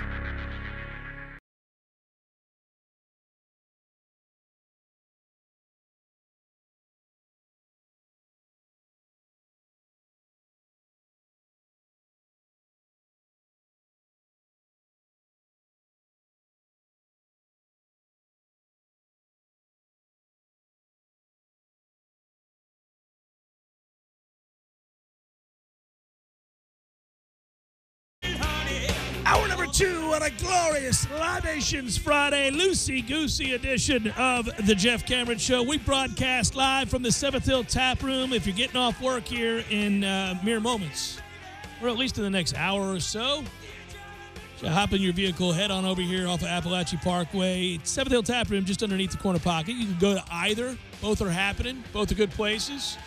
Good way to start the weekend. Florida State's home opener against NC State tomorrow at high noon. Joining me to talk about that game along with several others, as he does every week, is our good friend Lee Sterling. Paramount Sports joins us now. Hello, Lee. How are you, Jeff? Great, man. Doing great. We're really happy. First time football in 3 weeks. We'll do that for you. A little pep in your step. We're in the same boat here. It feels like the Canes played last year, and almost the same for you. I mean, it seemed like, hey, if you've been what I've been through and traveling and dealing with a hurricane, it's like the craziest thing. I couldn't find a team that has ever missed 2 games in a row. Have you? Well, it's happened in history, but yes, you've got to search the annals, right? Yeah, no, right. It's very rare that you have something like this happen. You see some teams once in a while scheduling quirk. They may not. Something might happen, and then they might have had a bye. Right, and they play the following Thursday, like 17, 18 days. But I mean, for both of our teams to be out for so long, it's going to be fun. I mean, they could be playing Mercer, and we'd get excited. We would be excited just to see football again, to see the guys in those uniforms take the field and hit somebody again. It's a lot of fun. I mean, you love the game, and everybody knows that hey, there are things that are more important than football, but we love it. We love it, and it's a chance to see it again. It's exciting. And so, actually, I would ask you this. It's got to be hard, Lee, as a handicapper, as somebody who's picking these games. How do you take into account what a 3-week layoff does to a team, because you got both Miami and FSU on the slate this week? It's tough. You got to think these kids weren't working out a whole lot the week off, especially the Miami kids. I mean, they were the kids that didn't have a place to go. They took them up to Orlando. Right. You can get on a treadmill. You can go out and run some. Maybe go and lift some weights. But it's tough. If it happened in the middle of the season after 4 or 5 games, it wouldn't be as bad. But we might see some rust in both teams. Could happen. Duke is taking on North Carolina, and most of the time I would yawn, but I'm not yawning this time because I think just the game in terms of the action is interesting. North Carolina hasn't been very good. Duke traditionally, though, when they're favored on the road in Chapel Hill, it's very rare. I think the last time it happened, they got beat 38-0 or something like that. Duke's given 3 here, so I guess how do you see this game? Well, Duke's game plan here is going to be to use ball control and frustrate North Carolina. They're going to try to wear them down. North Carolina, with this group on offense, I think if they have to play from behind, I think they could be very mistake-prone. And if they get down by double digits, they're going to try to get out of their element. They'll try to push and push the ball down the field. And that's where I think Duke can play the best ball. They got some smart kids. North Carolina's nothing special at home. I mean, they're 1-6 of the last 7 at home. They're even 1-7 against the spread as an underdog of less than 6 points. I think Duke has the best coaching staff of these two teams, better players, and I haven't said that very often. And if they follow the game plan and turn the ball over 2 or less times, they'll win for a second straight year. I like Duke here, 42-32. Duke gets the win on the road in Chapel Hill. Miami, the Canes taking on Toledo. I think what jumps off the page at me here, Miami's favored by 13. Miami can really run the football, got talent there in the backfield. Toledo struggles to stop the run. Your angle here? That's the strongest angle. I mean, you obviously see the game also. You watch Toledo and Tulsa. Tulsa actually has a pretty good running attack, but they ran all over. I mean, they scored 51 points. They're giving up 4.8 yards per carry. Last year, and it's not like they played anyone good. They didn't face the top 20 rushing offense. They gave up more than 200 rushing yards 5 times. Mark Walton, I think the over-under should be like 230 yards here in this game. Toledo will move the ball some, but I think Miami's defense, which looked horrific for all the hype in the opening week game against Boston, Bethune-Cookman will come out to play here. The straight-up winner also 95-46-2 when Mark Richt is the head coach here. Canes 8-3 as a favorite. Last 11. I like Miami 45-21. Georgia's giving 6 to Mississippi State, which is right now everybody's darling. Mississippi State just pasted LSU, and I don't think the surprise was necessarily that Mississippi State beat LSU in Starkville. That could be a tough place to play. The fans are passionate, and there's a really nice offense there at Mississippi State. I think it was that they shut down LSU completely and held them to 7 points. Do they go between the hedges and beat Georgia? Well, they were the better team. Now, one call, it would not have changed, in my opinion, who wins the game. Did you see the call that they made on LSU for a received offensive pass interference? They called it a pick play. Yeah, I did. So that was a horrific call. Sure. So that hurt LSU, but what shocked me was how Mississippi State ran the ball on LSU. Sure. I mean, LSU still has some pretty good players, and they ran the ball for 245 yards on the ground. Nick Fitzgerald is from Richmond, Georgia here, and so you know this game is going to mean a lot to him. I like the way Mississippi State and their coaching staff develops players. I mean, they even had. I was watching their 2 receivers, and the 3 receivers said they had this kid, Keith Mixon. I think he was like a 2-star player. The player now. A kid, Jordan Thomas, 280-pound tight end. They made him a receiver, and he's getting the job done. So that, to me, speaks volumes. Also, Mississippi State on a 9-3 run as a road dog here. In my opinion, Mississippi State is the second-best team right now in the SEC behind Alabama. Now, they're not in Alabama's league, but right now they're the second-best team, and for that reason, I think they're going to upset Georgia 24-20. You know, it's interesting. Dan Mullen is the last of the guys, right? If you look at what Nick Saban has done to the SEC, he's run off every single coach. If you look at from the time he got there to where we are now, they've all either been fired or left or what have you, except for Dan Mullen. He's still plugging along, buddy. It's impressive. I'm surprised he's still there. I wonder if he'll utilize this season, if it's a good one, to catapult out of Starkville. I would. I would too, but then again, the expectations aren't huge. He goes 8-4 every year, sure, and he does that 2 more years, and he'll have a bronze statue. He's gone to 7 straight bowl games. You got to give him credit. Yeah, it's pretty impressive. Florida's given, and he doesn't cheat either. So we think to get recruited. It's the SEC league. I don't know. We'll see. I know. Florida can happen. Florida's given 2.5 to Kentucky.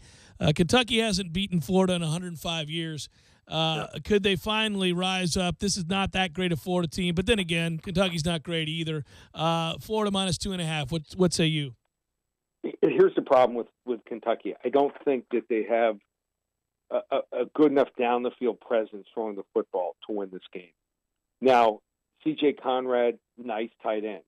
Benny Snell, good running back, running the ball and catching the ball out of the backfield. But you have to hit on a few plays down the field. You're not going to go 80 yards and convert 3 or 4 third downs on a consistent basis against its defense. So their defense is still very good. Felipe Franks, I think it was the right decision to start as a quarterback. You can always bring in those other guys, the retreads, the grad transfers.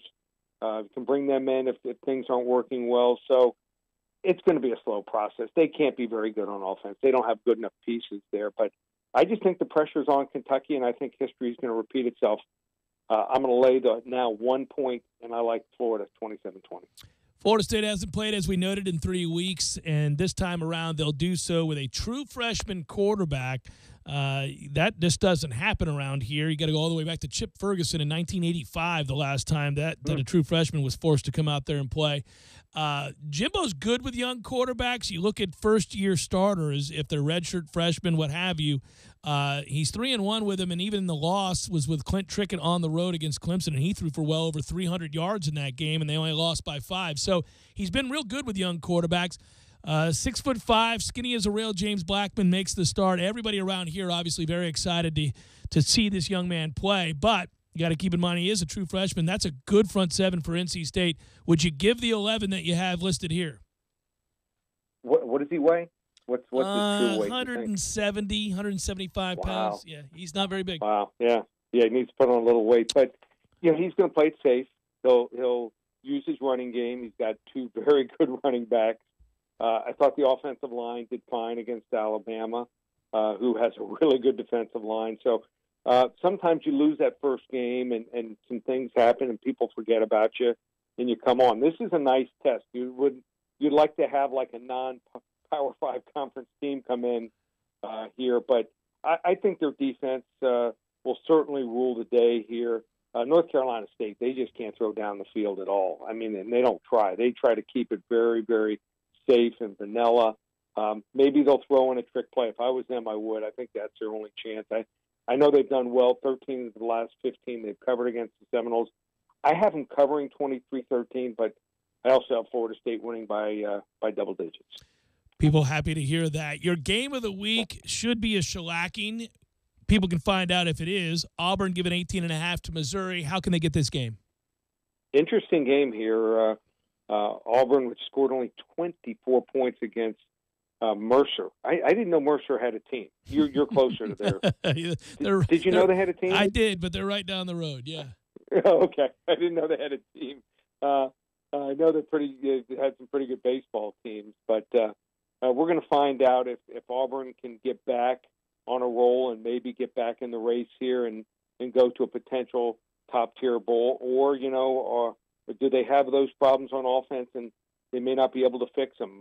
First road test here to Missouri. They've not played them on the road since Missouri came into the SEC. So if you want to get the game, just call 800-400-9741. Jeff, we've won all 4 weeks in college and the NFL, so if anyone wants to get involved with us, go to ParamountSports.com. Use coupon code SAVE100. You save $100 on any package. So we're primed. We're going to keep winning. ParamountSports.com. Always great talking to you, Lee. Enjoy the weekend, and I'll talk to you again next week. Okay. Thanks, Jeff. Take care. That's Lee Sterling, Paramount Sports. He's got the Noles covering. Oh, he's got the Noles winning, but not covering. We can kind of come back and react to that. I don't, if Missouri gives Auburn a game, then Auburn's got real problems on offense. That can't happen. Yeah, I get the Mercer thing, but at some point, Auburn has to put the foot on the throat, and Missouri gave up whatever. How many points to Missouri State? 30, 40 points? They've given up a lot of points to everybody. To everyone. They got blown out by Purdue. They got blown out by Purdue. What are we doing here? And Auburn's defense shouldn't be yielding any really significant yardage at all. That's curious. Yeah, it tells me that maybe he knows something, or he didn't give a pick, so I don't know. He may be taking Auburn, but maybe he's just doing his job and finding intrigue in a game where there isn't one. Because that's a toughie. But it is the game of the week. See, well, someone may have played this game, Jeff, and someone may be concerned now. Yeah, that's hilarious. Oh man, I always wait till Friday anyhow before I make my plays, unless it's a number that I know I'm being gifted. Like, oh my God, by Tuesday this is gone. Right, something like that. Other than that, man, I hold out in case there's a little nugget or morsel of information that might sway you the other way, or convince you to maybe just to lay off the game altogether. Like, is there something going on in that locker room I don't know about? That's the hard part. That's why you like to wait, but you can get victimized by waiting too, so it's a tough call. It's Jeff Cameron Show, 97.9 ESPN Radio, broadcasting live from the 7th Hill Tap Room. Be here till 6 o'clock. Swing on by. Get yourself a crowler. They're delicious.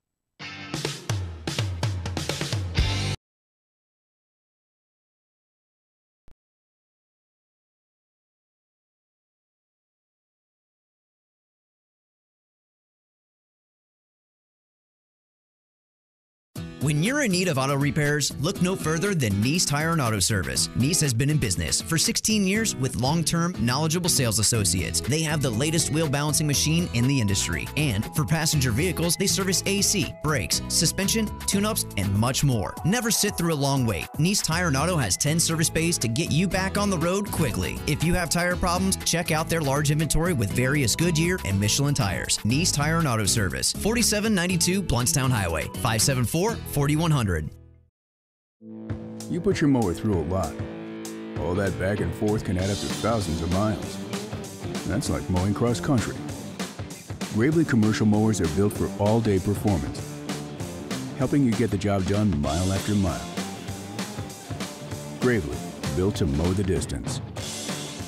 Get your Gravely motor only at TNT Supercenter, your one-stop shop for work or play. 14585 Highway 19 South, Thomasville, Georgia. TNTSupercenter.com. I'm talking tough, like a state of mind. Tough, like a soldier on the front line. Tough when it gets rough, like my Ford truck, always enough. I'm talking tough. Franklin Spring Creek Ford, the place to find your next truck in southern Georgia. I'm talking tough. Hey y'all, we're Chris and Preston from LoCash. Head to Franklin Spring Creek Ford and see them about all of your vehicle needs.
So Lee did take, by the way, look back at it. He did take Florida to knock off Kentucky, and that would mean that the streak would continue. It's been 30 years. That is hard to imagine. And we always have fun with these things. Like we do this recently with Florida State's 7-game win streak over Miami, because that, too, seems absurd in a rivalry, right? Now, Florida-Kentucky is not really a rivalry, but you beat anybody 30 years in a row, it starts to be getting, you get to mock-worthy, certainly, and you start to laugh and think about, well, what was going on way back then? There's probably a point beyond mocking at some point. Well, it's the pity falls into play there. I wonder if Florida fans actually pity Kentucky. Like, will there be deep down in places they don't want to talk about some feeling of satisfaction for Kentucky fans if they pull off the upset over Florida? It would be in a year where you didn't suspect that Florida had much of a chance to do anything. So if it happened, you'd say, well, all right, good on them. They got it. We weren't going anywhere. It's like when we lost to Georgia Tech on the blocked field goal. That team wasn't good enough to do anything. I wasn't happy for Georgia Tech, but I thought, well, whatever. We're not going anywhere. It would have to be in a year like that. You know what I mean? You were hoping that the dream would stay alive in that situation, because we did go up and play well at Clemson. If you'd won the Georgia Tech game before, then you can delude yourself a little bit. One of the more embarrassing losses for Coach Fisher. One of the longest win streaks in college football, period, by the way, is the one that Florida holds over Kentucky. By the way, did you know that Kentucky plays at Kroger Field? No. I mean, Food Line wasn't available? I'm saying, what are we doing? What? The Kroger does have good savings, though. I mean, I'm not trying to exclude Kroger from ever endorsing the Jeff Cameron show, but maybe this will do it. I mean, I don't know that you can expect nice things if you play at Kroger Field. I don't know that you can expect to win in life if you're playing at Kroger Field. I don't know that, when you're rolling into the Kroger, you're feeling particularly good about your lot in life. Well, I think if Kroger ever sponsors anything we do, then clearly they did not hear this segment, and the people who did can kind of chuckle to themselves. But, again, in the Atlanta area, I know for a fact that if you go to the Kroger, man, you're saving an extra $20, $30. I'm glad you're going to be a PR agent for Kroger in the moment. I'm just telling you, if we were rolling into Kroger Field here in Tallahassee, you'd be mortified. It's just... Yeah, but at the same time, that's like saying we're rolling into the Kroger Dome or the Kroger Center because, football is so far down the list for Kentucky. I guess that's true. And it's obvious because they run out on the Kroger Field. So, an chance to extend their 30-game win streak is Florida. All right, so anyhow, that is the fourth longest in college football history. That I was unaware of. That's the fourth longest streak over an opponent in college football history. That's wow.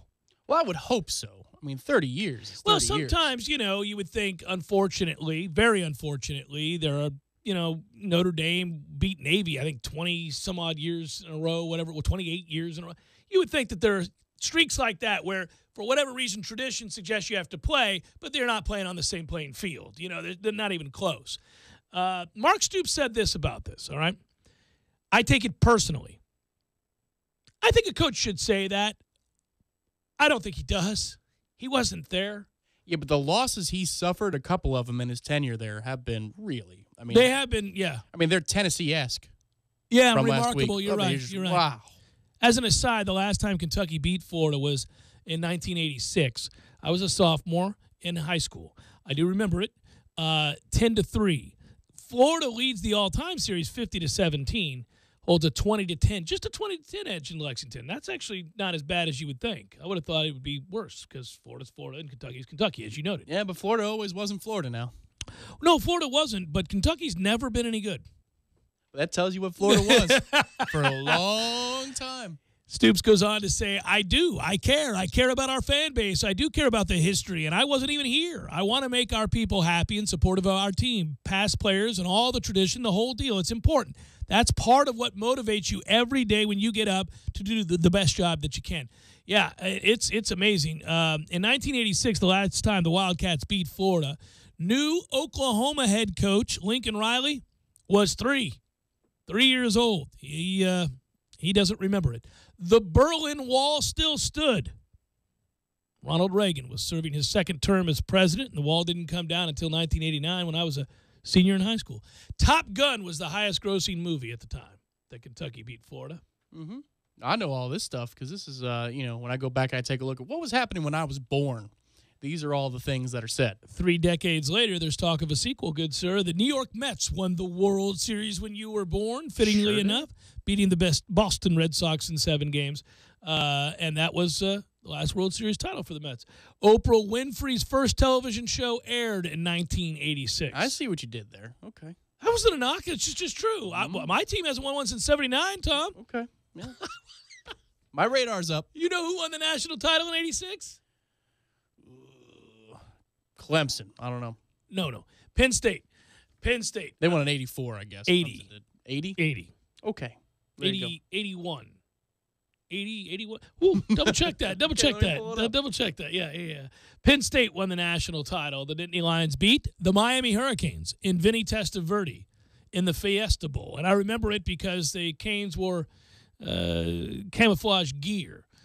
So that's how that went. So anyhow, that's Penn State. This one might make you laugh, by the way. I think sometimes we forget this. How long, by the way, did you find the answer? 81. I got it right. Makes me feel better. The amending. 80, 81. Yeah, you had it. I got it right. Yeah. 80 was Georgia. Well, there you go. Oh, there you go, buddy. Yes, Herschel Walker. Over Notre Dame. Boom. Oh, you were alive for it. There you go. That's good. Yeah, I got it. The first Legend of Zelda video game was released. Oh, yeah, buddy. That's right. Yep. It came out in, think about that. That came out in 1986. Jack Nicklaus, of course, won the Masters. 46 years of age. And that putt and, amazing stuff. By the way, the movie Highlander came out. Ever see the Highlander series? No. You never have? No. There was a television show based on the series that's out now, I think. But anyhow, the first one is so bad it's good. You'll like it. And the idea of it's pretty cool. Time travel, going back in time, taking people out. You got to behead them in order to eliminate them from future generations. Oh, really? Yeah, it's pretty cool. Gets a little violent. There was don't sleep on 80s action films for gore now. Oh, they were all in. Oh man, it was a lot of violence. The Bears won the Super Bowl. Mike Ditka's team hammered the New England Patriots that year, 46-10. I remember it very, very well. The punky QB known as McMahon won. Kentucky nearly had Florida beat. In 1993, Florida beat Kentucky in Lexington 24-20. A victory touchdown thrown by Danny Werfel to Chris Doering, you may recall. No, I don't know. 3 seconds left in that game when that happened. That was Doering's touchdown. Think about it. 20-17, 3 seconds to play. 3 seconds to play, and Kentucky gives it up. Yeah, that hurts. I mean, there has to be, for 30 years of memories like this, there have to be a few where you go, how did that happen? 30 years. Under Rich Brooks' time, I remember Rich Brooks' time in Kentucky. In 2003, it was Rich Brooks' first season. His team was up 21-3 at halftime. 21-3, but Chris Leak, a true freshman, led the comeback. 2007, looked like we had a historic upset, but 2 Tim Tebow touchdowns in the fourth quarter changed the outcome of the game, and Kentucky fell there. That was probably Woodson's team. And 2 of the past 3 meetings have been decided by 6 points or less. In 2014, Kentucky lost 36-30 in triple overtime, and then lost 14-9 in 2015. So your point about Mark Stoops, he probably does begin to take it. The triple overtime game, that was. Well, there was some dubious officiating in that game, there was, so that's a toughie right there. So encyclopedic on this rivalry here, or lack thereof. Well, you can pull up the statistics. I looked it up for the purposes of doing the show, but I do remember the dubious nature of the officiating all on my own. But yes, that is me too. Yeah, yeah, that's a toughie. Well, it's you tend to remember your rivals' narrow escapes for some reason because you're invested in the underdog upsetting them. The South Carolina blocked extra point, for example, where South Carolina's got them beat. Oh, Spurrier, that's the best game he ever called. Yeah, he was and he so felt bad. He shook your boy's hand like, "Sorry, I just cost you your job." There's been some of those. That was the Muschamp. That was he beat Muschamp, Yeah, but I mean, he beat Urban Meyer. He had them beat, and they blocked the kick to end the game. Yeah, that was 06, I think. So they're you're more invested in the big upsets. So you do tend to remember a lot of the silly details of things like that. Anyhow, I only say that to say this: Lee's got Florida winning. Do you have Kentucky winning? No, I can't do it. Either do I. No. Either do I. It's the Jeff Cameron Show, 97.9 ESPN Radio, broadcasting from the 7th Hill Tap Room underneath the corner pocket. They got tasty beer. Come on out when you get off work. Never get old. When you're in need of auto repairs, look no further than Nice Tire and Auto Service. Nice has been in business for 16 years with long-term, knowledgeable sales associates. They have the latest wheel balancing machine in the industry. And for passenger vehicles, they service AC, brakes, suspension, tune-ups, and much more. Never sit through a long wait. Nice Tire and Auto has 10 service bays to get you back on the road quickly. If you have tire problems, check out their large inventory with various Goodyear and Michelin tires. Nice Tire and Auto Service, 4792 Bluntstown Highway, 574-4100. You can tell a lot about a tractor by its warranty. That's why Mahindra makes the toughest tractors on earth. With steel, not plastic. Backed by the industry's best limited powertrain warranty, period. Not 5 years, not 6 years, but a full 7 years on select models. No wonder the other guys are green with envy. No money down, 0% interest, and no payments until July. Available at TNT Supercenter. I'm talking tough, like a state of mind. Tough, like a soldier on the front line. Tough when it gets rough, like my Ford truck. Always enough, I'm talking tough. Franklin Spring Creek Ford, the place to find your next truck in southern Georgia. Hey y'all, we're Chris and Preston from Low Cash. Head to Franklin Spring Creek Ford and see them about all of your vehicle needs.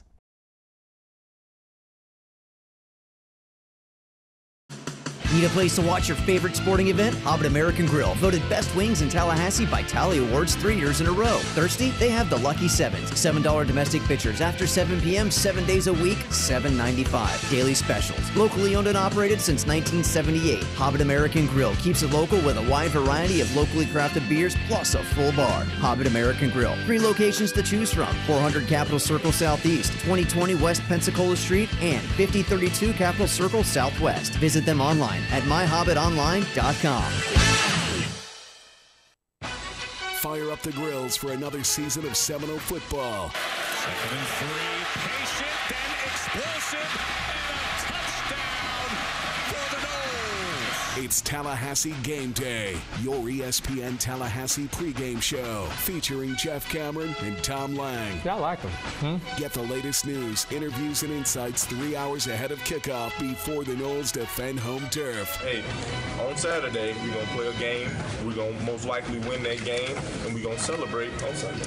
Tallahassee Game Day is brought to you by Whole Foods Market, a leader in natural and organic food that brings the highest quality of local and global products to Tallahassee. Whole Foods Market, located at 1817 Thomasville Road, and presented by MMT Clinics of Florida. Visit mmtcfl.com. To the pylon! That's a Seminoles touchdown! Hey folks, Ron Vetrano here with great news for North Florida and South Georgia used car, truck, and SUV buyers. Car Gurus has named its top-rated used car dealer for 2017, Frank's Auto World on West Tennessee Street. Car Gurus rates each used vehicle for sale based on price and rates it as bad, fair, or a good deal. Who's the most good deals? FranksAutoWorld.com. Think I'm kidding? Type in FranksAutoWorld.com on your smartphone, iPad, or desktop. Get multiple pictures and even a free Carfax of each vehicle and a rating by Car Gurus showing you the price is a good deal. FranksAutoWorld.com. Investing is a long-term process. How many times can you think of in the last decade that the stock market has destroyed retirement funds for people just like you and me? For your existing IRA, you need the security that gold has provided for centuries. Remember, gold has never been worth zero. Capital Gold would like to introduce you to the Home Storage Gold IRA. It's a self-directed IRA set up with all the protection and tax benefits of an LLC. But the big difference in this IRA is you invest in gold and you hold it in your possession. You can't do that with stocks. That's security. You can transfer any type of IRA hassle-free in days. Please call right now and learn more, and we'll waive the $500 setup fee and give you a free safe to store your gold. Call 800-515-6302. 800-515-6302. 800-515-6302. That's 800-515-6302. Hey, Fido! Yes, bud? Hey, have you heard about that Hair of the Dog sports bar? Yeah, it's all everyone's been barking about. It's Midtown's #1 sports bar with over 50 TVs, burgers, loaded nachos and wings, and a massive bar. Plus, Hair of the Dog is human-friendly, but you gotta keep them on a leash. Sounds like a great place to watch those human teams play catch. You mean football? Hair of the Dog sports bar, Midtown, North Monroe behind Brugger's. Best drink prices and juiciest burgers in town. Sexy French poodles welcome. Live from the Dale Earnhardt Jr. Buick GMC Cadillac Studios in the capital city of Tallahassee, this is the Jeff Cameron Show on 97.9 ESPN Radio.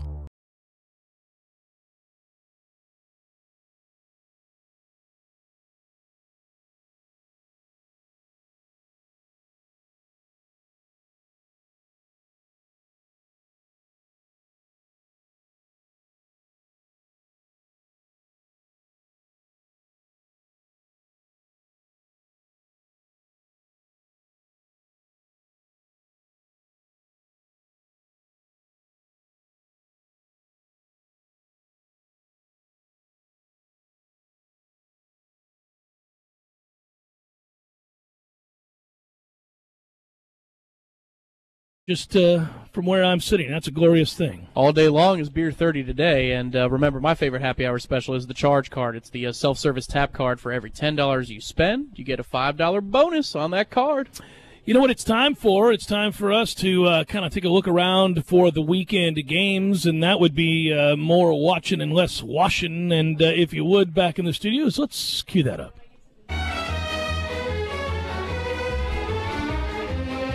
Jeff, what's your plan with all of this laundry? Not my job. Excuse me, get off the couch already. Wash around the clock's got it. More watching, less washing. Ooh. Best husband ever.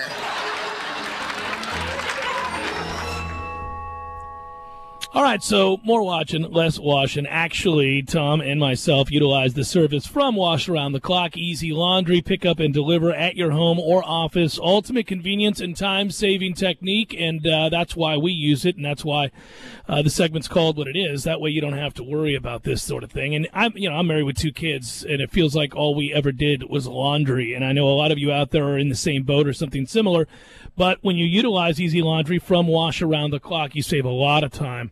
And frankly, if you compare that to the money you spend, I frankly think it's more than worth it. It's time saving, it's money saving, and it is convenient. Well, and time is money too, especially in football season when we're running around. Like, I can't even imagine having 2 kids on top of this whole equation. Yeah. And so I can only imagine what it does for you. But for me, it's just even the nice little touches. You know, if you have polo shirts or button-down shirts, they bring them back to you in hangers, on hangers, and the cleaner wrapper.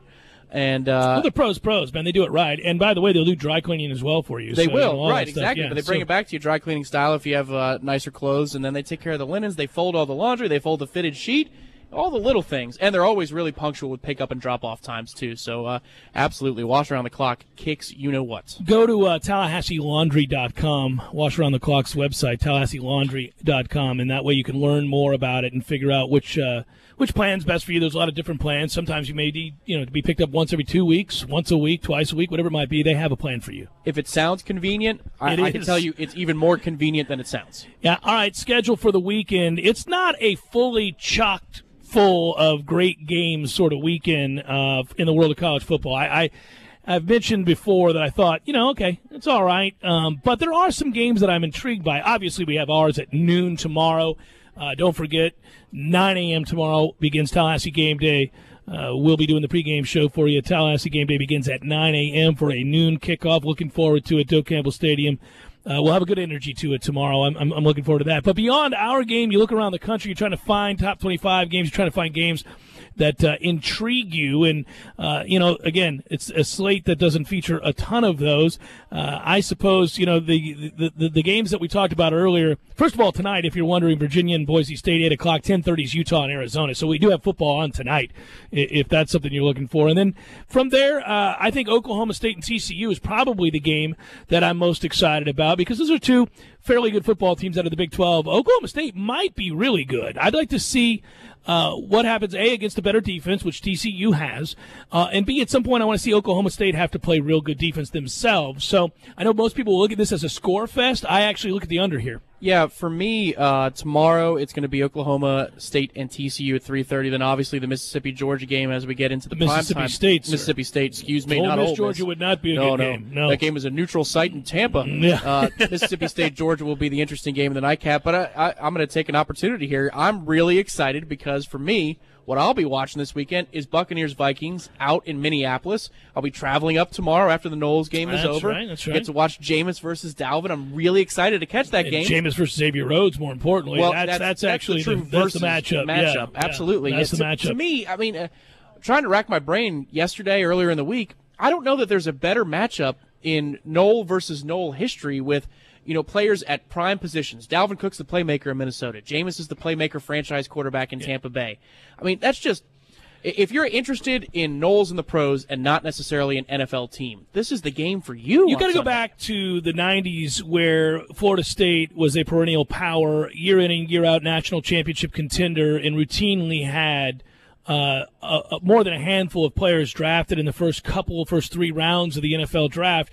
At that time, you would settle in for a football game, and whether it was Derek Brooks or whomever it might be, you could look around and find a good matchup featuring Knowles on either side of the ball, or a good matchup that featured at least two or three guys, it was the same side of the ball, that you were excited about because of Florida State. And of course, that we moved invariably, unfortunately, to the lost decade just after, frankly, playing in that Orange Bowl against Oklahoma, the 13-2 loss, and what became of the lost decade, fewer and fewer guys finding their way into the NFL draft. And all of a sudden, watching the league was weird because there was a guy here and there. There was the Anquan Boltons of the world that you'd get excited about, and there just wasn't a lot else. The occasional lineman or somebody like that. Well, I mean, Brad Johnson is a Super Bowl winning quarterback, That's right. Jeff, but dynamic franchise quarterback coming out of Florida State, there really hasn't been one. No. This is unique. So when Jameis goes on a tour. Well, when he goes against Xavier Rhodes, who's now become a top 5 corner in the league, is paid like one. And if you saw the mic'd up special with him and Antonio Brown, you can see that that's immensely respect that they had for each other. Also, I might note, Xavier Rhodes has not only taken on the responsibility of being a top flight corner, being a number 1 corner, and getting paid like it, but he's taken on that responsibility of being a pro's pro. Look at the weight. Look at the good muscle he's put on. Look at the technique gains for him. Look at what he's done now as a guy that really takes pride in being locked down. You can never know what a player is like behind closed doors. I mean, that's true of most anybody. Yeah, but, just anybody in general, yeah. But I can tell you that in covering Xavier, I had a hunch that he would be that type. At the next level, he was going to take things seriously, that he seems to me to be a good guy. And that he helps out with the Kids First Fund here in Tallahassee, and he represents and he them does it up there, up in Minnesota. And when they get to wear cleats for a cause, he wears Kids First cleats. None of that surprises me. But what does surprise me is, even though he did have broad shoulders and longer arms, which is perfectly suited to play corner, I didn't think he'd be this big. He's gotten big. The NFL does that. Wink, wink, nod, nod. Not just that, though. It's your job once you're in the league. Sure. You don't have class. There's nothing else distracting you. There's no off-season. Year-round, especially if you want to get paid, it's your job. It's just funny to go back and think about, how NFL scouts were saying, well, we don't really see anything on tape. Well, that tells you all you need to know. Well, teams aren't targeting the kid. But obviously, enough smart teams, and in this case Minnesota, saw what they needed to see and First said, round. okay, yeah, that's going to work. It's like the same people who talked about Jalen Ramsey. Where are the picks? Well, you know what? You're not going to see them when they don't throw at them. That's what's going to happen there. That's typically the case. If you're a dominant corner, frankly, after a certain number of years, usually 2, no more than 2, people stop throwing at you. They get the message. And so the numbers are going to go way down, but it's more about the physical tools, the ability to change direction, to flip your hips and run, and do those things. And he's really physical, and he's got the wheels to burn, too. By the way, I do want to throw this in there because there's always a chance that it's not going to be this. And you got to be, if you're just thinking about it from a perspective of a Florida State fan, look at the professionalism that you're seeing right now of the most recent draft picks. Look at the way that they've taken on their roles as first-round picks and how they've really focused. I mean, Jameis Winston as a franchise quarterback and really face of a community, I mean, you can't ask for anything more than what he's done in Tampa, whether it's out and about with various charities and helping out those in needs, and he does a lot. He volunteers an awful lot of his time, and then go from there, and just the way that he's performed and the way that he's worked out and tried to really lose the weight and get in better shape. And you see Xavier Rhodes doing that, and even a guy that you would not have guessed, Tom, Kelvin Benjamin, who wasn't always the hardest worker here, when he's not hurt, has been a pro in Carolina, has been in shape, has come into camp in shape, has worked hard to be that way. I mean, that's Dalvin Cook in Minnesota. There's a lot of guys like that right now that everybody should be very proud of. It's Jeff Cameron, 97.9 ESPN Radio. For life. Oh, yeah. Yours are polite. Beef O'Brady's Burgers Across America with Des Moines Triple Bacon, Green Bay's 5-Cheeser, or the Memphis Love Me Tender. All made with premium blend Angus. Pick any two for just $17. Beefs, but your Angus, it's good.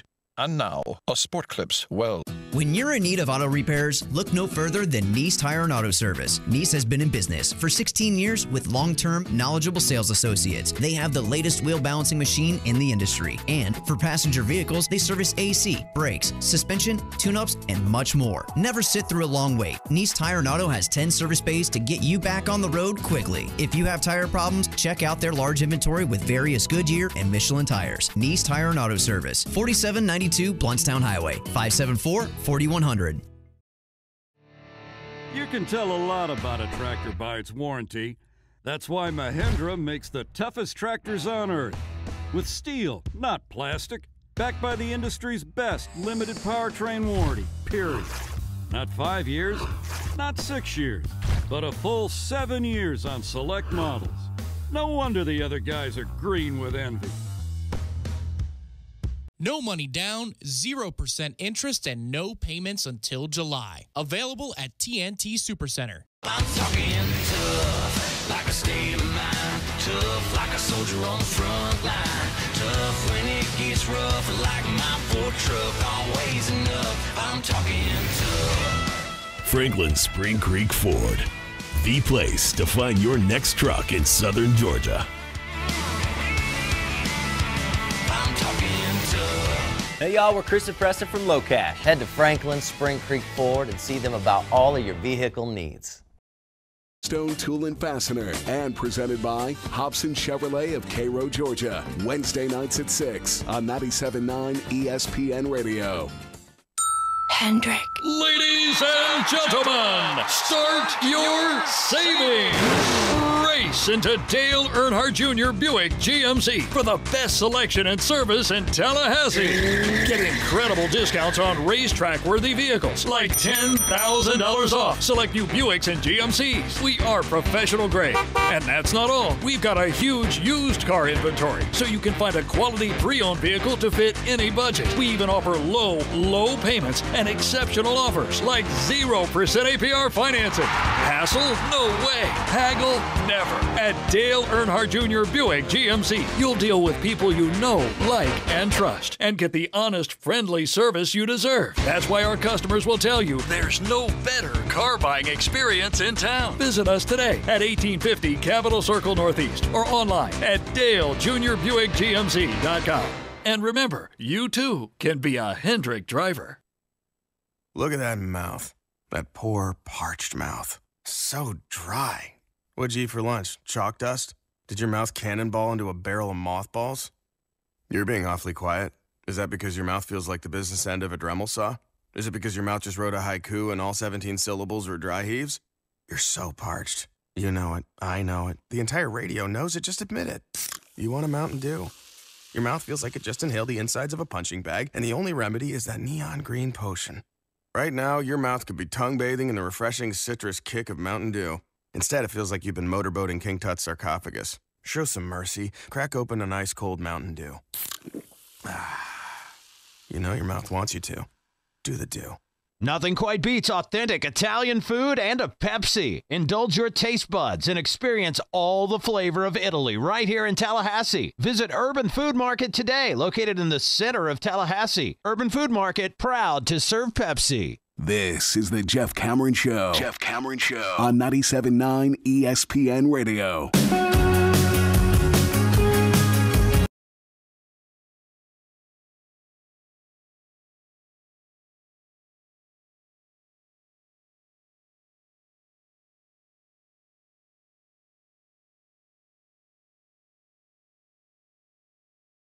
Hello, happy Libations Friday, loosey-goosey edition of the program. Oh, man. I don't normally, admit to being ready for broadcasts to be over with because that would certainly not play well with an audience who likes to listen. Like, your life is so hard. So hard. You have to talk about sports every day, yes.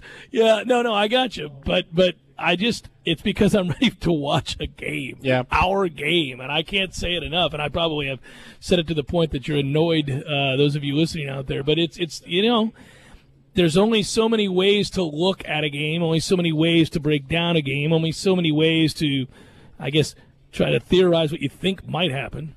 Okay, but how big of a concern for you is special teams for the entirety of the season, or how much can they correct quickly? I would like to tell you I have a good answer for that. Well, it's just your expectation. There's no wrong answer.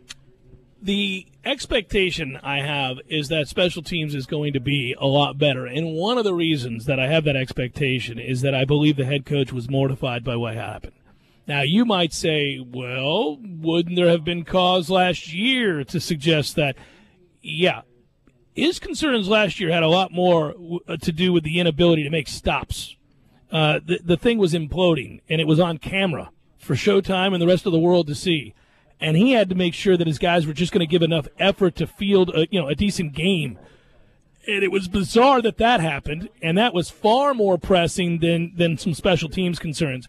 But I don't think he has that problem this year. I think he's got some alpha guys in the locker room. I think he's got talent, depth, all the things he needs to win.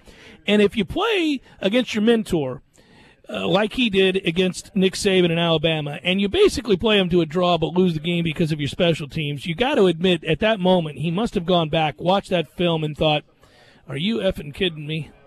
You know what? This is a dot and I, cross and T thing, and I didn't do it. And I damn sure know that my mentor did and would have, and I blew it. And I can't allow for that. And so I believe Coach Fisher will be pretty hyper-focused moving forward. Now, if you argue, well, maybe they just don't have the guys. I can't believe that. They recruit athlete after athlete after athlete, many of whom did this in high school. I do. Now, listen, what a coach can't fix is a kicker's confidence. What a coach can't fix is a putter's confidence. So if those guys are going to shank kicks and punts, I'm not going to put that on the coaches. But the ability to catch a punt and return it beyond 3 yards, which, by the way, if we remove one long one from Bobo, it's I think it's 3.8 yards of return. Yes. That's terrible. It's embarrassing. So, I got to believe by now it's got his complete attention.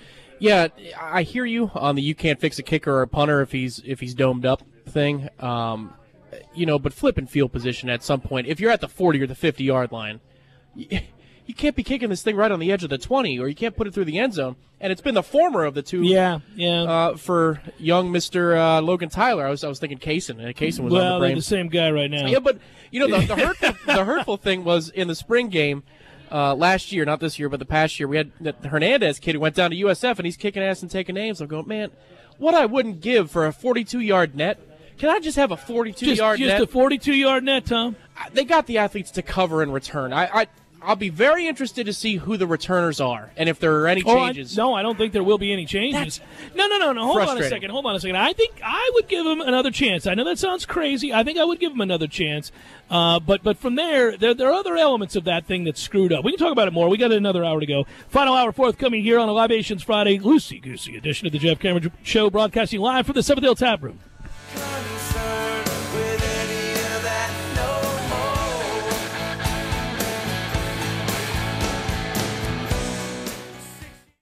Sports are defined by stats and performance, but here's a performance stat that no one wants to talk about. Erectile dysfunction affects half of all men over 40. That's 50%. If you're struggling with ED and other therapies haven't worked, isn't it time to feel like yourself again? Learn about a long-lasting ED solution from Coloplast to get back in the game. Visit Dr. DeLay at Advanced Urology Institute, located at 2000 Centerpoint Boulevard, or call their office and set up an appointment today. 850-702-0894. The sooner you seek treatment, the sooner you can get back to feeling like your normal self. That's 850-702-0894. When Murphy was born, the doctor dropped him. Sorry about that, man. They're just so slippery. On his first birthday, the single candle on his cake burned down the family home. Grab the cat! When he was 12, he hit his first home run, which hit his father in the head and left him thinking he was a chicken. Dad? Throughout Murphy's life, anything that could go wrong did. But now, even Murphy can win. I can? With MyBookie.ag, anyone can bet on sports and win. But I never win anything. All you have to do is sign up to get 50% bonus cash. Bet with confidence. MyBookie.ag has fast payouts and the best customer service in the business. I just bet on the Browns to win the big game. That's Brady's team, right? Okay, maybe Murphy will never win, but you can on MyBookie.ag. Log on today and use the pro. When you're in need of auto repairs, look no further than Nice Tire and Auto Service. Nice has been in business for 16 years with long-term, knowledgeable sales associates. They have the latest wheel balancing machine in the industry. And for passenger vehicles, they service AC, brakes, suspension, tune-ups, and much more. Never sit through a long wait. Nice Tire and Auto has 10 service bays to get you back on the road quickly. If you have tire problems, check out their large inventory with various Goodyear and Michelin tires. Nice Tire and Auto Service, 4792 Bluntstown Highway, 574-4100. You can tell a lot about a tractor by its warranty. That's why Mahindra makes the toughest tractors on earth. With steel, not plastic. Backed by the industry's best limited powertrain warranty, period. Not 5 years, not 6 years, but a full 7 years on select models. No wonder the other guys are green with envy. No money down, 0% interest, and no payments until July. Available at TNT Supercenter. I'm talking tough, like a state of mind. Tough, like a soldier on the front line. Tough when it gets rough, like my Ford truck. Always enough, I'm talking tough. Franklin Spring Creek Ford, the place to find your next truck in southern Georgia. Hey y'all, we're Chris and Preston from Low Cash. Head to Franklin Spring Creek Ford and see them about all of your vehicle needs. And now, a Sport Clips well-played moment. Gentlemen, as you sit in your car or on your stationary bicycle to victory, what do you ponder? Do you think about the fantasy trade your soon-to-be ex-best friend denied? That speech you rehearsed in the shower to confront the loud chewer at your office? Or have you forgotten what you think about? Fear not, because we have a lot on our minds, which includes a head of hair that must be maintained. Sport Clips Haircuts knows this, which is exactly why they created the ultimate haircut place for men who have other things to think about. A great MVP haircut experience with a hot steam towel, massaging shampoo, and sweet, sweet sports on TV. Everything you need for the hair on your head and face with little thought, planning, or preparation. Watch sports, feel great, problem solved. Then when it's done, look in the mirror and say to yourself, well played, sir. Well played. Sport Clips Haircuts. Find a location near you at sportclips.com. Oh no! My lunch has been ravaged by ants. Go to Bandito's Burritos. Broadcasting live from the Dale Earnhardt Jr. Buick GMC Cadillac Studios. This is 97.9 ESPN Radio, WTSM, Woodville, Thomasville, Tallahassee. ESPN Radio Sports Center.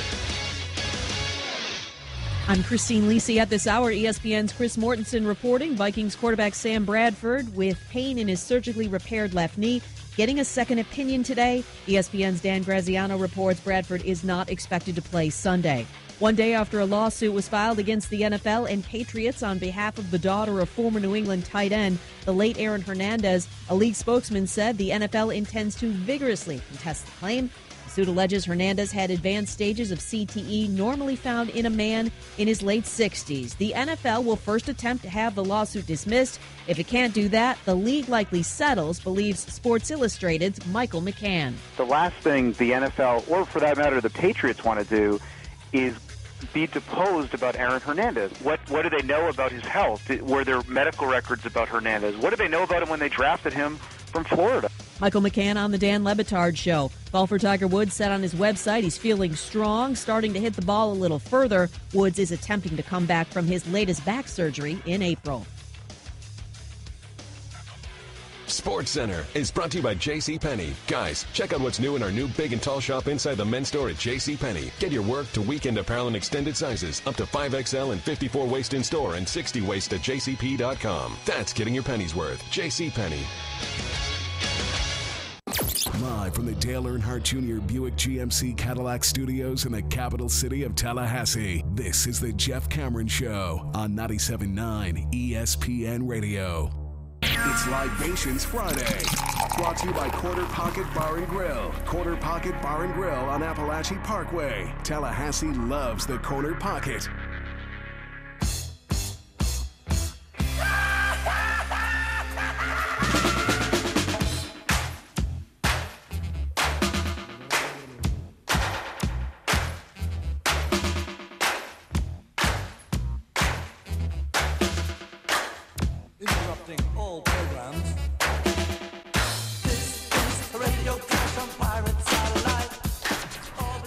The Jeff Cameron Show, at least for this week. A glorious Libations Friday, loosey-goosey edition of the program as we broadcast live from the 7th Hill Tap Room. That's directly below the Corner Pocket Bar and Grill on Appalachie Parkway. If you're getting off of work, perhaps that's happening right now. In fact, feel free, swing by, get the weekend started on the right path. They've got a lot to choose from here, a lot of tasty beverages, to say the least. 14 different taps.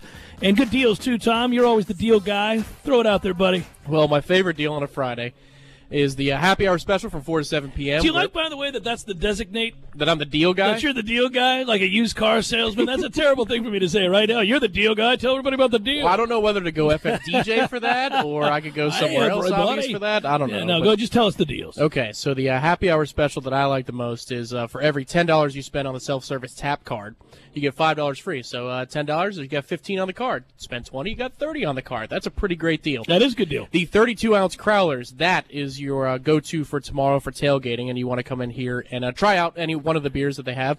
Find what you like. Buy one, get the second half off. And then from 4 to 7 p.m. as well for happy hour, buy 2 pints of beer and get the third free. That's pretty cool, too. It's real cool. It's also cool that Florida State's playing football tomorrow at noon. Tallahassee game day begins at 9 a.m. We will be on the air. By the way, you can find us at ESPNTallahassee.com. You can always email the show if you like. It's JCS at 979 ESPNradio.com. Find me on Twitter at JCameronShow. And normally I would tell you that you could tune in on YouTube as well, ESPN Tallahassee, but that's not the way of the world these days as we're here on location. We'll be back doing that on Monday, and you can watch us perform the show there. You can also listen there right now if you wanted to. You just won't be able to see us. There is a stream feed. You are right. And so it is. Florida State, NC State tomorrow. NC State comes in with a top 15 rushing defense. That's what they were all of last year. They returned virtually everybody in that front seven, and I think it is everybody actually, and they're all seniors save for one, and it's a group that you traditionally over the last 2 seasons have not been able to run on. So far this year they've looked good against the run. Again, where they're susceptible is the pass, and I would suspect that even though you might think, well, the freshman quarterback, you don't want to take those chances, but I think if you're going to exploit NC State, you're going to throw on first down. I keep getting that question via Twitter. We get that question in the email inbox. You know, how do we think the game plan is going to look? And I think that is the most fun and speculative question you could get into about how does Jimbo handle it. Now, he does have a great track record with young quarterbacks, but those guys were redshirt freshmen. If you go back to, say, when Sean McGuire started against Clemson in an emergency situation, he threw for over 300 yards, played a pretty decent football game. Florida State got out of there with a win in overtime. But even and these guys aren't true freshmen that I'm talking about, but just how do you handle it from a game plan standpoint? You know, Clint Trickett, you would have never expected to go on the road against Clemson and score 30 points and throw, 4 or 5 touchdowns and throw for over 300 yards, but he did as well. You go back, of course, to Jameis Winston's first start against Pitt on the road, making his debut as a redshirt freshman. Now, I'll grant you, turns out he's arguably the greatest quarterback in program history and ended up being the number 1 overall pick, but nobody knew that at the time, and Jimbo was very aggressive in the way that he called the football game for him.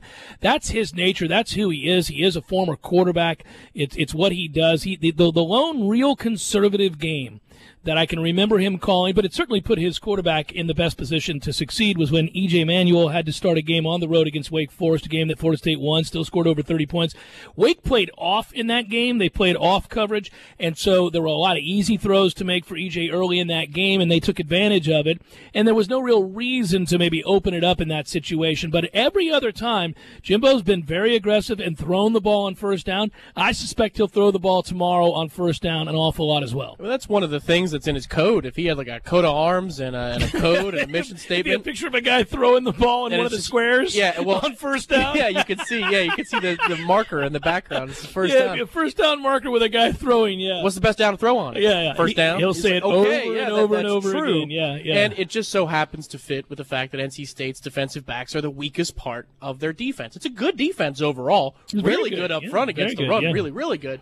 But if you're going to pick any weakness on that defense, it's the defensive backs, it's the corners and the safeties, and their coverage principles too. You know, it was hard to tell exactly in the first half of the South Carolina game because the headsets weren't working for the coaching staffs. So relaying signals in, getting checks in, those didn't happen in a timely fashion. But NC State fell victim to quite a few alignment issues, and so if you can get them out in coverages where they're busting on their own, well, that helps James Blackman too. So it's just fascinating that NC State's number 1 weakness is the place where the quarterback, a true freshman making his first start, has to prove himself the most. And how poised is he? How much hand talent does he have? And how much does it translate on a game day versus a practice day? Fisher about the group that has 3 players with at least 22 career starts and as a whole has contributed to 13 career starts, or 137 as a whole, I should say, career starts. It's crazy to look at that many starts over the course. I mean, that's how many guys have played important roles for NC State that are back that'll be on the field tomorrow. He said about them,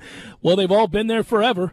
He's with a wry smile, and he went on to say, and he's right about that. I go back over the film from 2 and 3 and 4 years ago, and it's the same dudes, quote unquote. He's right. It's nuts. They've all come up together. They've all improved together, and they've all been part of a very stout defense.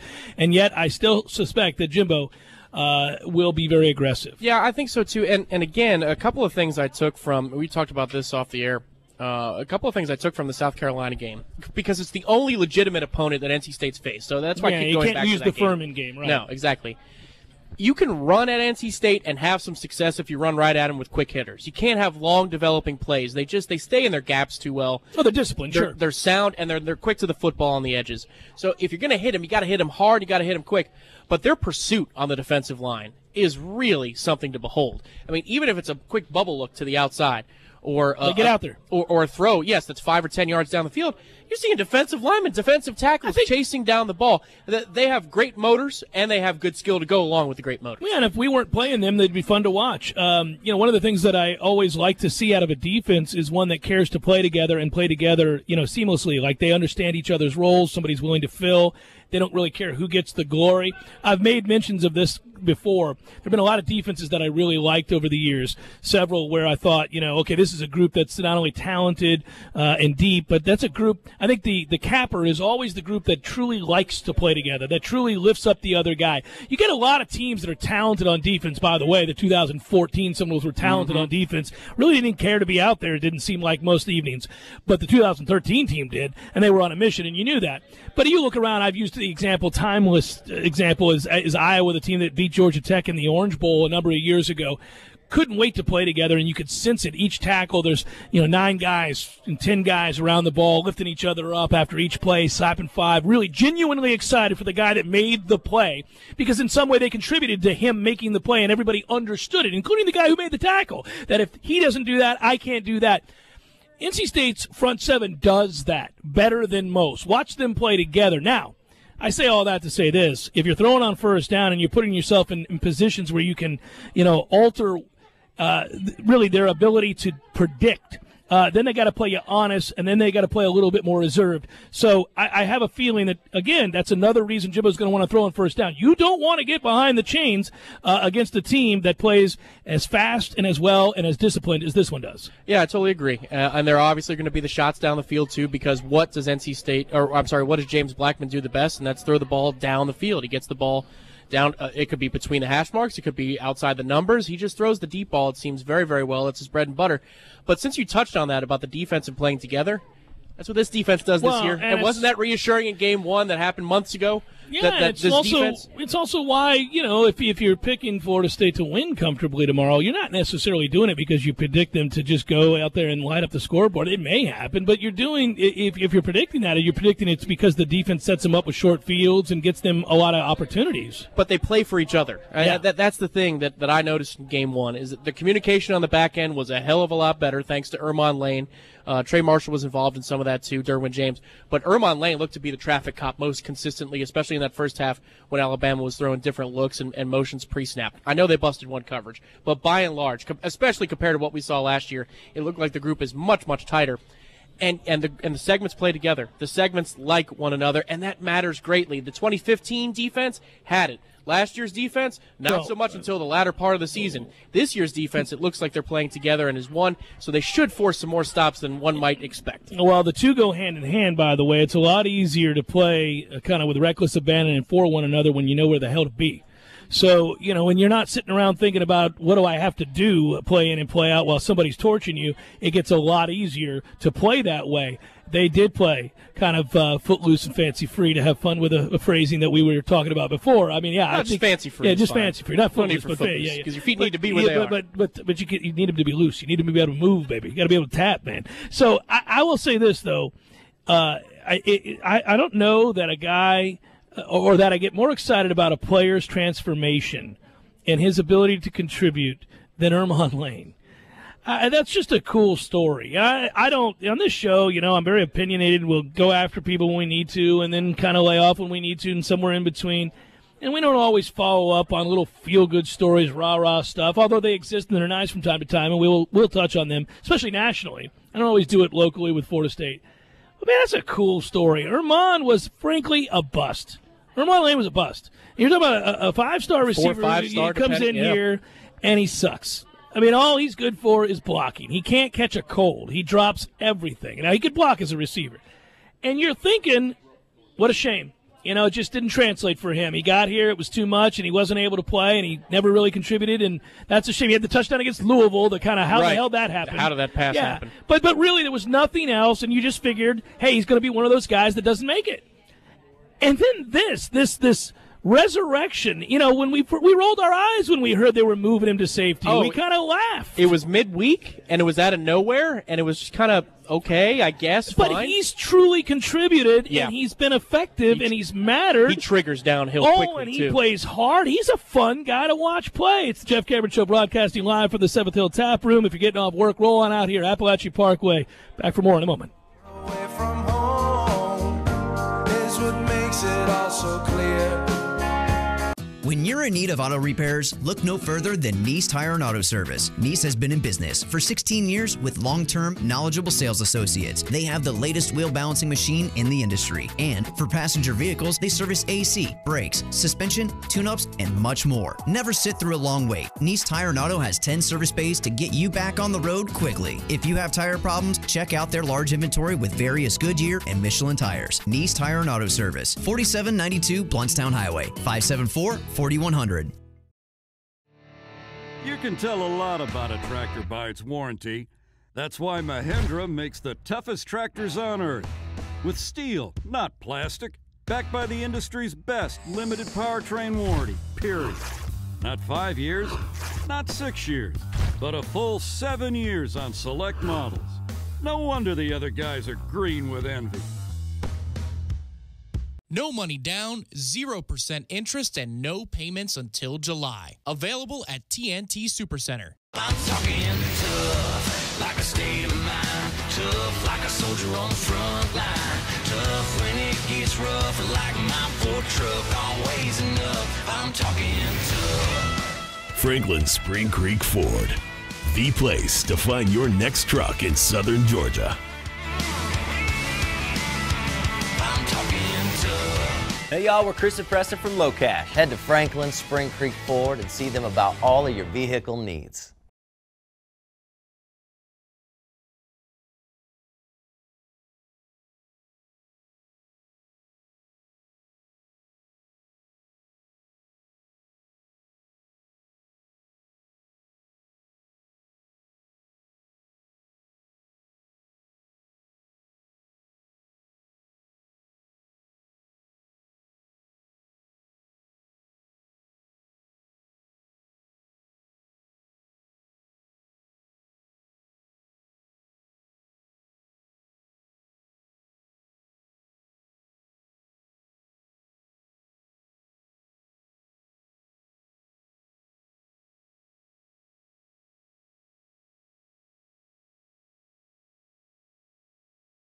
Dust, did your mouth cannonball into a barrel of mothballs?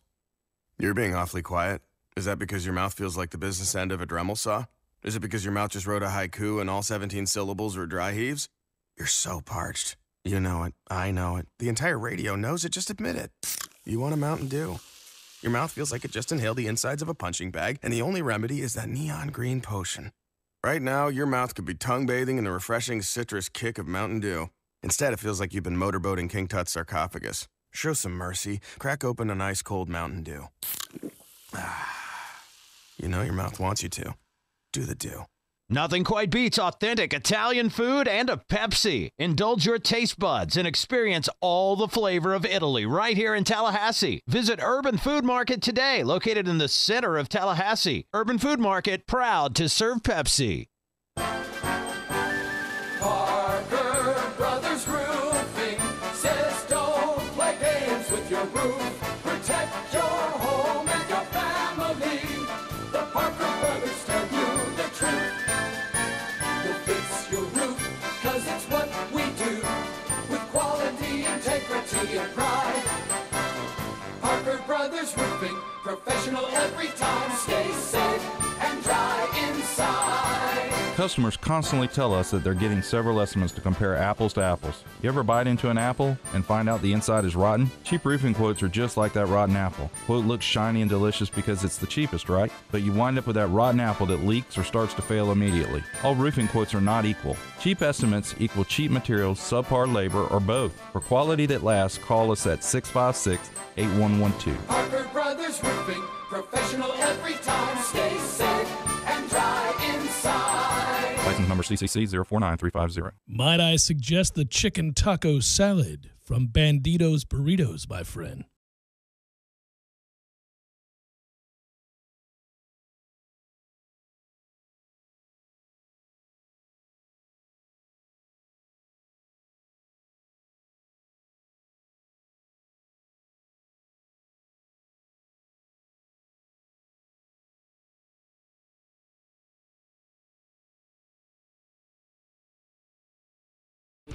Holy, he's got the time. He knows how to do it. He froze in the moment. That's all right. He's a youngin'. What are you gonna do? We're at the 7th Hill Tap Room. Jeff Cameron Show Libations Friday edition. JCS at 979 ESPNradio.com. Thanks for the emails. He's mad at himself. It's the little things, man. It's the little things. Yeah, inside dope on the Jeff Cameron Show that nobody's like, what the hell are you talking about, man?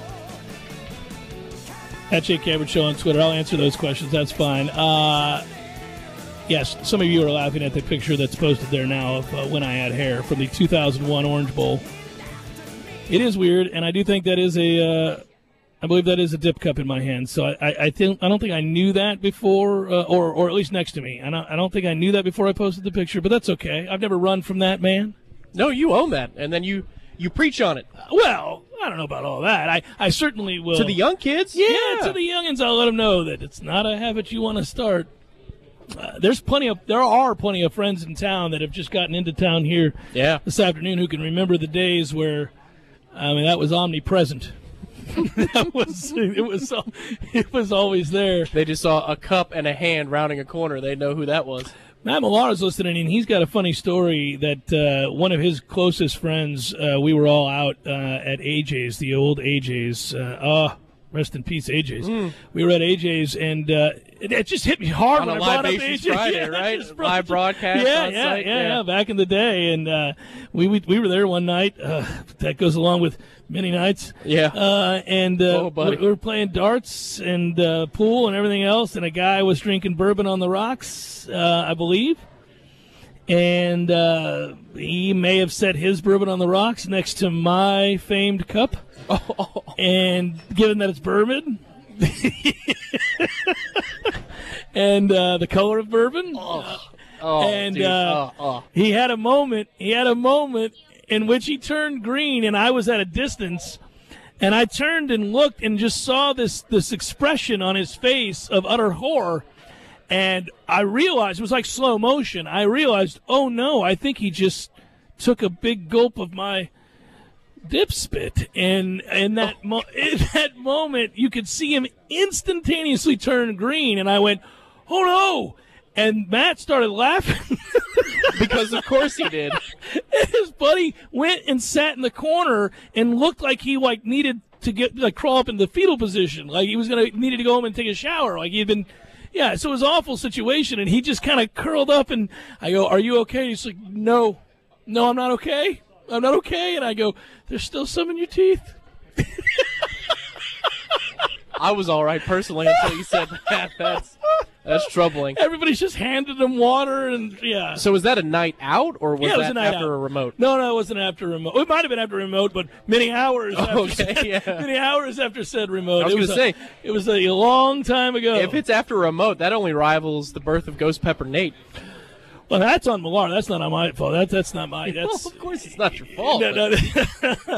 Ghost Pepper listening to that. That broadcast is still somewhere out there. I think saved in some old computer where legitimately we're concerned for his well-being. But I was certain that you guys were going to swear as it was going down. I was on the board. You were laughing. I was where Matthew's Were sitting you right just now. listening, thinking, "What is going on?" Well, here? it turned into a morning show. You know, it really did. There was just laughter for about 5 minutes, which I understood because I was getting updates on what was happening from Storm, who was one of our promotions guys, and the video is still the video's out there. Remember the video?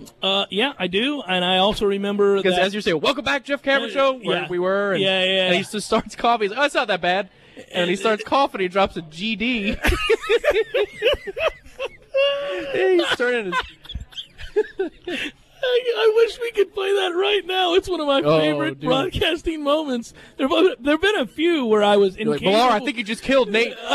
There have been a few where I really believed that I was going to be incapable of broadcasting. Very rare. There's the one time where I was doing color. I was doing color for I was doing play-by-play for a junior baseball tournament. Yeah. I mean, this is like 20 years ago, and I can't do that one on the air. I have done it before, but a guy came up to the plate with the bases loaded, and his name was Richard Dix. And you can guess where it goes you can guess where it goes from there. But that guy, there was that, and then in addition to that, there have been a few other times where we were laughing hysterically on the air. But Ghost Pepper Nate. Man, and you know, at the end of the day, it's screw Matt because he don't let that guy try Ghost Pepper, and he had teamed up to make sure that Nate tried the Ghost Pepper. But he was genuinely concerned. He said, "I think you killed him, Matt," and he said, "No, I didn't." Well, yeah, he was. He said, "Yeah, I think you did," and you could tell Matt was so hurt. He was getting very nervous. He was very nervous. Well, wouldn't you be if you thought that maybe you've done enough harm to a man who's going to have to be rushed to the hospital, all because you egged him on to eat a ghost pepper on live radio? Yeah, we did. We turned it into like some sort of New York City morning show back in the early 80s. Just some ridiculous. The craziest thing that ever happened to us happened to poor Chris. We were at the USA watch party for soccer, and the guy leapt over the thing at the bar. He leapt over the median, and then he bashes him in the face, and he's just gushing blood from his nose. Like this shirtless USA soccer fan, frat bro. Hooligan. I mean, it was a smack. I couldn't believe it. Yeah. And Chris, and then that kid darted. He left. But Chris handled it like a champ. He did, but he got it was the bridge of his nose. The frames of his glasses. Yeah, it's like jammed to the bridge of his nose. Yeah, the kind of thing you tell me you're going to do to me when special teams sucks. Which tomorrow, if they do, could create a situation for Florida State where all of these grandiose predictions about them playing well and having an opportunity to win the game going away would go away. Let's hope that's not the case. Jeff Cameron Show. We're at 7th Hill Tap Room, continuing in a moment. 6 green olives and a champagne basket. Pay the bill with your boyfriend's plastic. When it comes time to sell your home, you don't want to give it away or leave any money on the table. That's why you need to call Joe Manassa of Joe Manassa Real Estate. Joe guarantees to sell your home at a price and deadline. When you're in need of auto repairs, look no further than Nice Tire and Auto Service. Nice has been in business for 16 years with long-term, knowledgeable sales associates. They have the latest wheel balancing machine in the industry. And for passenger vehicles, they service AC, brakes, suspension, tune-ups, and much more. Never sit through a long wait. Nice Tire and Auto has 10 service bays to get you back on the road quickly. If you have tire problems, check out their large inventory with various Goodyear and Michelin tires. Nice Tire and Auto Service, 4792 Bluntstown Highway, 574-4100. You put your mower through a lot. All that back and forth can add up to thousands of miles. That's like mowing cross country. Gravely commercial mowers are built for all-day performance, helping you get the job done mile after mile. Gravely, built to mow the distance. Get your Gravely motor only at TNT Supercenter, your one-stop shop for work or play. 14585 Highway 19 South, Thomasville, Georgia. TNTSupercenter.com. I'm talking tough, like a state of mind. Tough, like a soldier on the front line. Tough when it gets rough, like my Ford truck. Always enough. I'm talking tough. Franklin Spring Creek Ford. The place to find your next truck in southern Georgia. I'm talking tough. Hey y'all, we're Chris and Preston from Low Cash. Head to Franklin Spring Creek Ford and see them about all of your vehicle needs. Everything. What a time saver. Not to mention saving energy, water, and money. And when we download the City of Tallahassee Utilities Digitally smartphone app, we can do everything on our phone. Pretty incredible. Plus, there are new authorized payment locations, like some local gas stations, grocery stores, other city departments, and more. We can even go to the Renaissance Center at 435 North Macomb Street to pay our bill. Wow. The E really does stand for easy, doesn't it? It sure does. E Plus from the City of Tallahassee Utilities. Your own utilities. Football season is in full swing, and so is AAA One Transmission. AAA One Transmission is locally owned and operated by Tim Pridgett, who's been servicing the Tallahassee area for over 37 years. Brakes, transmissions, electrical systems, tune-ups, and battery checks. No matter what ails your vehicle, AAA One Transmission can make your automobile healthy again. Don't put off your auto repairs. Stop it at 1023 North Monroe Street or call them at 222-2532. Hey, Fido! Yes, bud? Hey, have you heard about that Hair of the Dog sports bar? Yeah, it's all everyone's been barking about. It's Midtown's #1 sports bar with over 50 TVs, burgers, loaded nachos and wings, and a massive bar. Plus, Hair of the Dog is human-friendly, but you gotta keep them on a leash. Sounds like a great place to watch those human teams play catch. You mean football? Hair of the Dog Sports Bar, Midtown, North Monroe behind Brugger's. Best drink prices and juiciest burgers in town. Sexy French poodles welcome. Front Row Knowles with Tom Block and Keith Jones. Brought to you by Cornerstone Tool and Fastener. And presented by Hobson Chevrolet of Cairo, Georgia. Wednesday nights at 6 on 97.9 ESPN Radio. Get your weekend started right here on 97.9 ESPN Radio. Saturdays at 6 a.m. with Fishing Florida Radio. Listen to the three amigos, Boudreaux, Steve Chapman, and Captain Mike Ortega as they catch you up to speed on what's new and biting in the North Florida region. Big-time guests, celebrities, interviews, and 3 hours of the fishing info you need. Fishing Florida Radio is brought to you by Sea Quarters Marina off Highway 98 in Carabel. Sea Quarters Marina, your full-service marina. And presented by Hobbit American Grill, locally owned and operated since 1978. ESPN Radio Sports Center.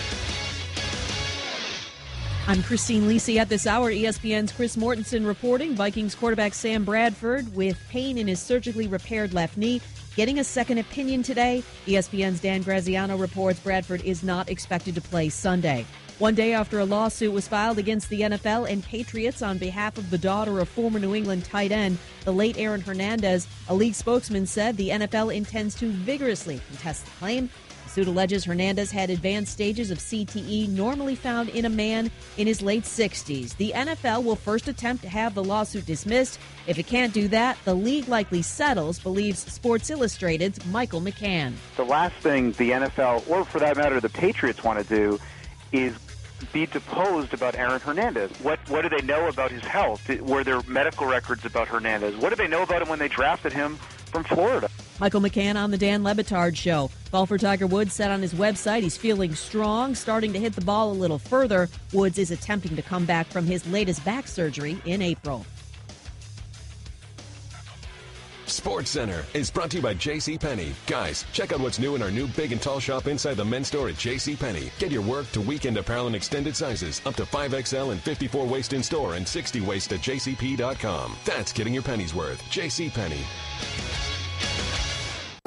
Live from the Dale Earnhardt Jr. Buick GMC Cadillac Studios in the capital city of Tallahassee, this is the Jeff Cameron Show on 97.9 ESPN Radio. It's Libations Friday, brought to you by Corner Pocket Bar and Grill. Corner Pocket Bar and Grill on Appalachian Parkway. Tallahassee loves the Corner Pocket.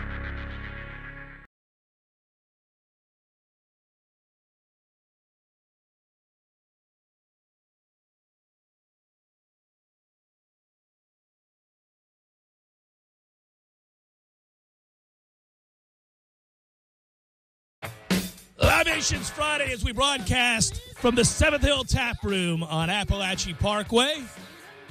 Loosey-goosey edition of the program. Always good to hear AC/DC on a Friday, always.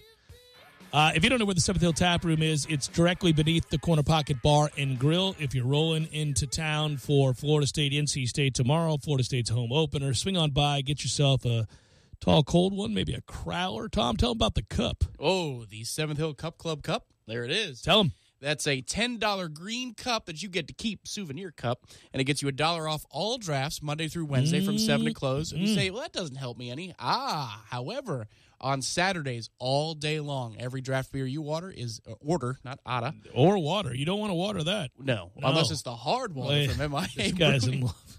Well, I'll have one in about 20 minutes. Okay. You get $1 off all day long. It pays for itself, man. So go get it. Do it now. All right, that's good. I like the crowlers for your tailgates. We welcome in my mom, who took 2 of 3 last week from me because the Chargers can't kick a field goal ever. So that hurts. And I believe that's right. Yeah, that was the reasoning. And so it's time to cue it up, Tom. Go ahead and fire that sucker, and let's do our picks. And now for another edition of the Family Pick. Nick. Go to your room! Mana, the meatloaf!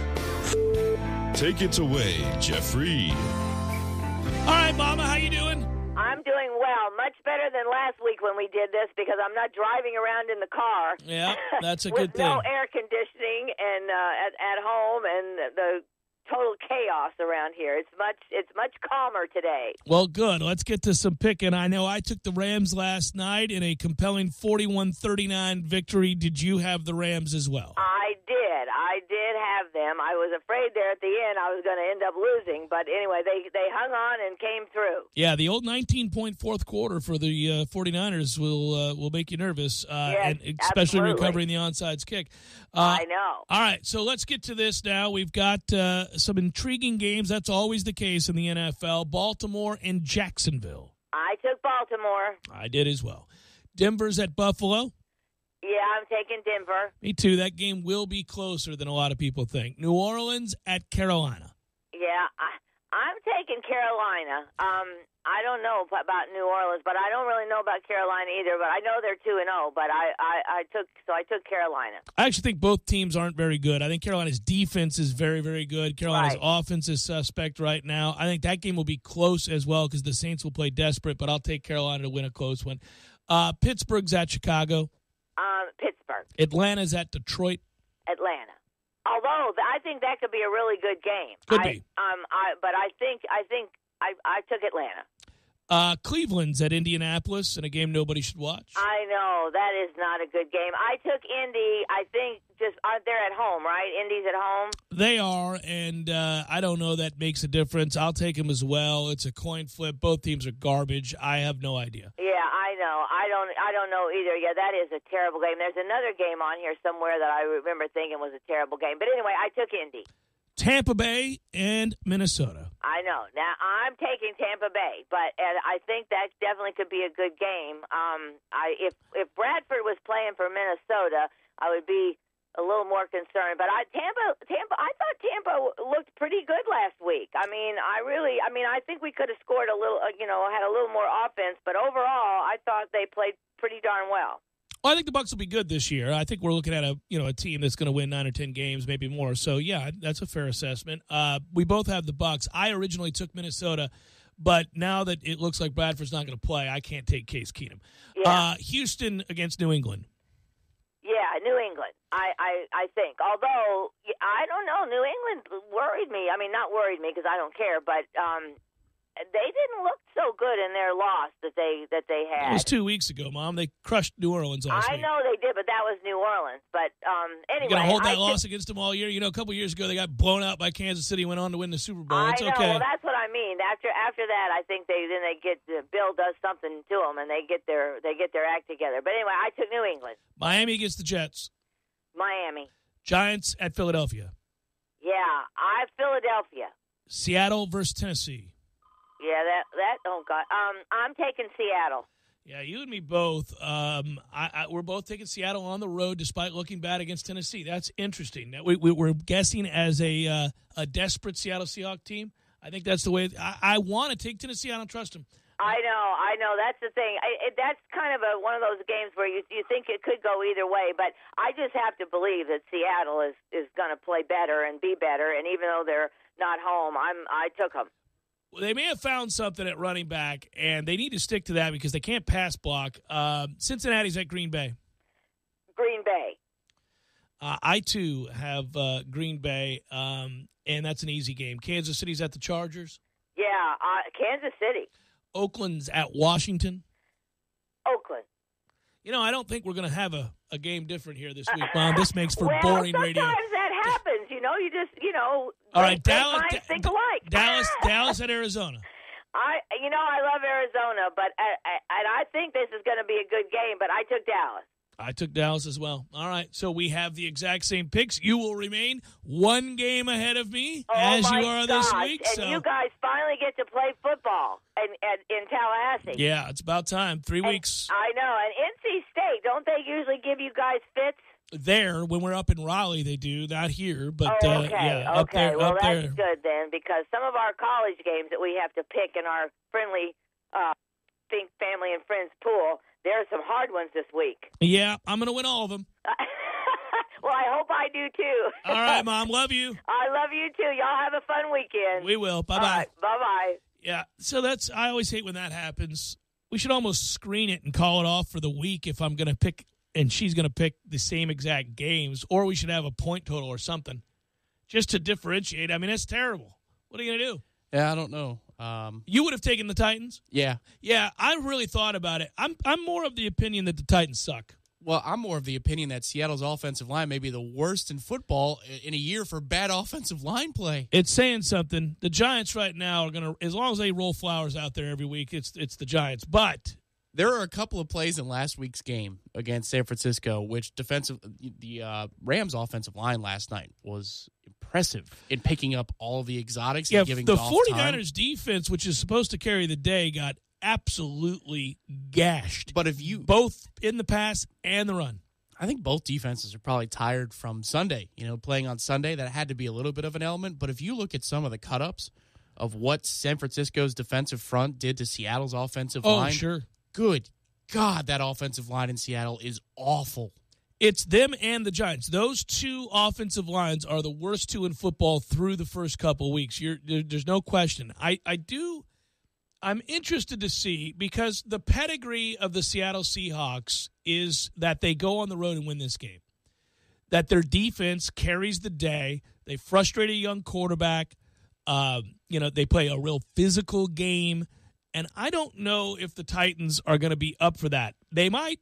It might be wise for the Titans to go head on now and just tell DeMarco Murray to sit his ass and run Derrick Henry, who is a more physical, 117 yards, touchdown last week, 20 carries for him suggests they're starting to move in that direction. Yeah. It's listen, if you think about the Titans for a second, Marcus Mariota, if he's going to throw one pass, he's going to throw 20 to Delaney Walker. That's who he's in love with. 11 catches last week for Walker, and he's a good player, and so I get it. And when he's not throwing to him, he throws to Matthews. But those are the guys. But if you think about that, you're throwing to a tight end. The next best weapon you have is maybe Derrick Henry. Your offensive line's okay.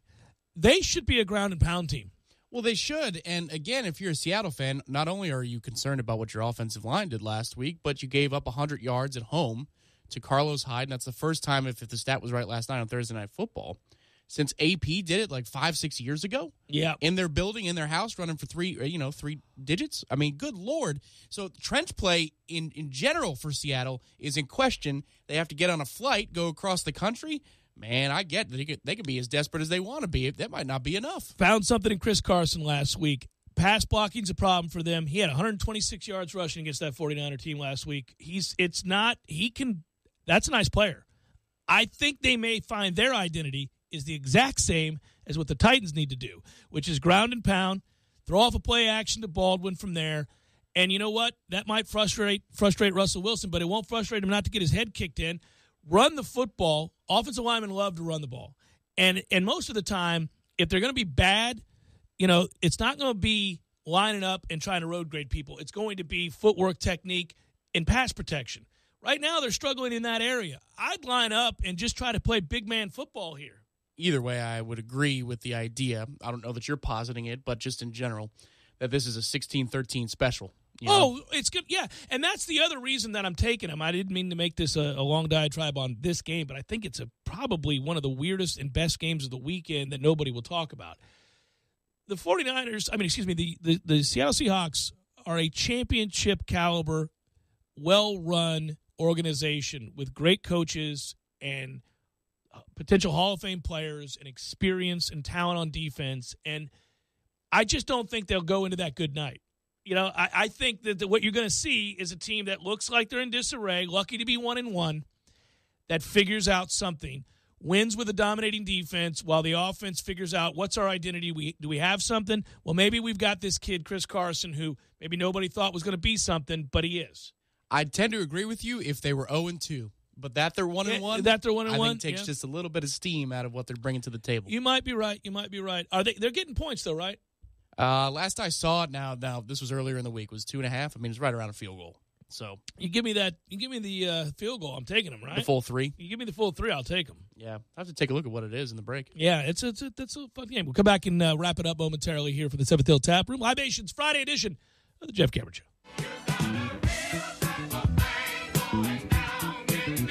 When you're in need of auto repairs, look no further than Nice Tire and Auto Service. Nice has been in business for 16 years with long-term, knowledgeable sales associates. They have the latest wheel balancing machine in the industry. And for passenger vehicles, they service AC, brakes, suspension, tune-ups, and much more. Never sit through a long wait. Nice Tire and Auto has 10 service bays to get you back on the road quickly. If you have tire problems, check out their large inventory with various Goodyear and Michelin tires. Nice Tire and Auto Service, 4792 Blountstown Highway, 574-4100.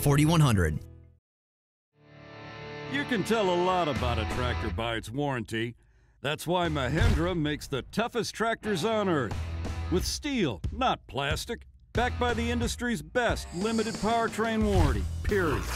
Not 5 years, not 6 years, but a full 7 years on select models. No wonder the other guys are green with envy. No money down, 0% interest, and no payments until July. Available at TNT Supercenter. I'm talking tough, like a state of mind. Tough, like a soldier on the front line. Tough when it gets rough, like my Ford truck. Always enough, I'm talking tough. Franklin Spring Creek Ford, the place to find your next truck in southern Georgia. Hey y'all, we're Chris and Preston from Low Cash. Head to Franklin, Spring Creek Ford and see them about all of your vehicle needs. Born, the doctor dropped him. Sorry about that, man. They're just so slippery. On his first birthday, the single candle on his cake burned down the family home. Grab the cat! When he was 12, he hit his first home run, which hit his father in the head and left him thinking he was a chicken. Dad? Throughout Murphy's life, anything that could go wrong did. But now, even Murphy can win. I can? With MyBookie.ag, anyone can bet on sports and win. But I never win anything. All you have to do is sign up to get 50% bonus cash. Bet with confidence. MyBookie.ag has fast payouts and the best customer service in the business. I just bet on the Browns to win the big game. That's Brady's team, right? Okay, maybe Murphy will never win, but you can on MyBookie.ag. Log on today and use the promo code RADIO. And now, a Sport Clips well-played moment. Gentlemen, as you sit in your car or on your stationary bicycle to victory, what do you ponder? Do you think about the fantasy trade your soon-to-be ex-best friend denied? That speech you rehearsed in the shower to confront the loud chewer at your office? Or have you forgotten what you think about? Fear not, because we have a lot on our minds, which includes a head of hair that must be maintained. Sport Clips Haircuts knows this, which is exactly why they created the ultimate haircut place for men who have other things to think about. A great MVP haircut experience with a hot steam towel, massaging shampoo, and sweet, sweet sports on TV. Everything you need for the hair on your head and face with little thought, planning, or preparation. Watch sports, feel great, problem solved. Then when it's done, look in the mirror and say to yourself, well played, sir. Well played. Sport Clips Haircuts. Find a location near you at sportclips.com. Look at that mouth. That poor, parched mouth. So dry. What'd you eat for lunch? Chalk dust? Did your mouth cannonball into a barrel of mothballs? You're being awfully quiet. Is that because your mouth feels like the business end of a Dremel saw? Is it because your mouth just wrote a haiku and all 17 syllables were dry heaves? You're so parched. You know it. I know it. The entire radio knows it. Just admit it. You want a Mountain Dew. Your mouth feels like it just inhaled the insides of a punching bag, and the only remedy is that neon green potion. Right now, your mouth could be tongue bathing in the refreshing citrus kick of Mountain Dew. Instead, it feels like you've been motorboating King Tut's sarcophagus. Show some mercy. Crack open an ice-cold Mountain Dew. You know your mouth wants you to. Do the Dew. Nothing quite beats authentic Italian food and a Pepsi. Indulge your taste buds and experience all the flavor of Italy right here in Tallahassee. Visit Urban Food Market today, located in the center of Tallahassee. Urban Food Market, proud to serve Pepsi. This is the Jeff Cameron Show on 97.9 ESPN Radio.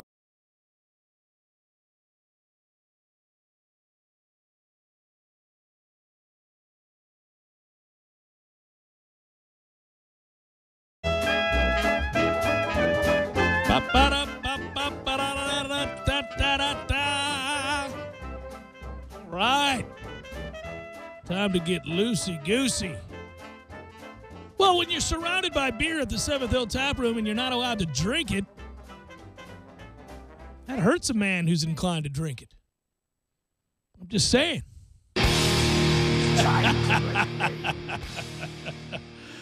Oh, man. Yeah, by the way, again, for those of you getting out of work right now, your boss needs to let you out earlier on Fridays. That's a toughie.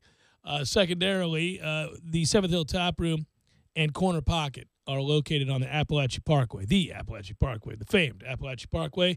Just motor on over. Yeah. Yeah, man. 14 self-serve taps. You can try out whatever you like. Anything. Before 7 o'clock, make your decision and buy one, get one half off 32-ounce crowlers for your tailgate tomorrow. This is the place to stock up with personalized craft beer. I'm crowling it up. Yeah, you damn right. I'm going to crowd it up Me this too. weekend. I'm going to do it. This whole day has been a beer 30 for me. I would do it. I'm going to crowd it up. It's going to be fun. I'm going to look forward to it. I'm going to get 3 crowlers. 3? Well, you know. Well, you get the fourth one half off for the the third one, so you may as well get 4 at that point. Okay, well, it's a long weekend.